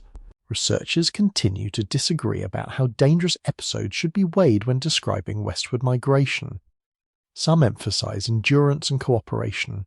Others stress the losses, environmental pressures, displacement, and human cost hidden beneath later heroic legends. Both realities belong to the trail. The wagon train could represent hope for one family, while becoming part of profound disruption for others already living across these lands. Tonight, however, your world is smaller. You are simply tired. People around the fire are alive. That is enough to hold for one evening. You look toward the wagon. The canvas no longer appears fragile in quite the same way. You know exactly how fragile it is now. Perhaps that makes it more impressive. It did not become a cabin. It did not defeat winter. It merely held long enough. Sometimes survival is exactly that, holding long enough. The children begin drifting towards sleep. Blankets are arranged inside the wagon again, but with less urgency. Someone checks the ropes, someone checks the oxen, someone places fuel where it will remain dry. The habits learned during one storm have already become tomorrow's routine. You climb inside. The space is still cramped. Your shoulder still meets the sideboard. The bedding still has to be shared. Yet tonight the canvas is dry above you, and the wind outside moves only lightly through the brush. You settle beneath the blankets. For a moment, you listen for the sounds that controlled the previous night. The snap of canvas, the groan of ropes, the scrape of deepening snow. They do not come. Instead, you hear the fire outside. An ox shifts its weight. Someone murmurs goodnight. The trail stretches west beyond the darkness, still long, still uncertain, still filled with rivers, mountains, repairs, and weather you cannot predict. But none of that needs to be solved tonight. Tonight the wagon stands still because you choose to stop, not because the storm has trapped you, and that difference is enough to let the body soften. The long day begins to loosen its hold, your breathing slows, the blankets settle around you. For this quiet hour, the wagon is simply shelter. Outside, the last patches of snow catch the faint light of the stars. The storm lies behind you now, becoming softer at the edges of memory. The cold wind that once roared across the canvas has become a distant movement through grass and branches. You do not need to follow it. You do not need to watch the horizon. You do not need to count the fuel, test the ropes, or wonder whether the wheels are disappearing beneath snow. Those tasks belong to another hour. For now, imagine the camp becoming quieter. The fire settles into red coals. The oxen stop shifting. The voices fade. One by one, the small noises of the day fall away. The wagon rests beneath a wide night sky. So allow your own shoulders to rest too. Let your hands become heavy. Let your jaw soften. Let the thoughts that followed you into this story move farther away. The way the blizzard now disappears behind the trail. There is nothing left to push. No wheel to free. No frozen knot to untie. No distant bell to listen for. You are warm enough. You are sheltered. Morning will come when it comes. The trail can wait. The wagon can wait. Even the great western horizon can wait. Stay here for a little while in the gentle darkness with only the soft memory of wheels, the last quiet breath of the wind, and the faint warmth of people sleeping close by. The storm has passed. The canvas is still. The night is calm. And as the final ember dims beyond the wagon, you can let this long road fade completely into sleep. Sweet dreams.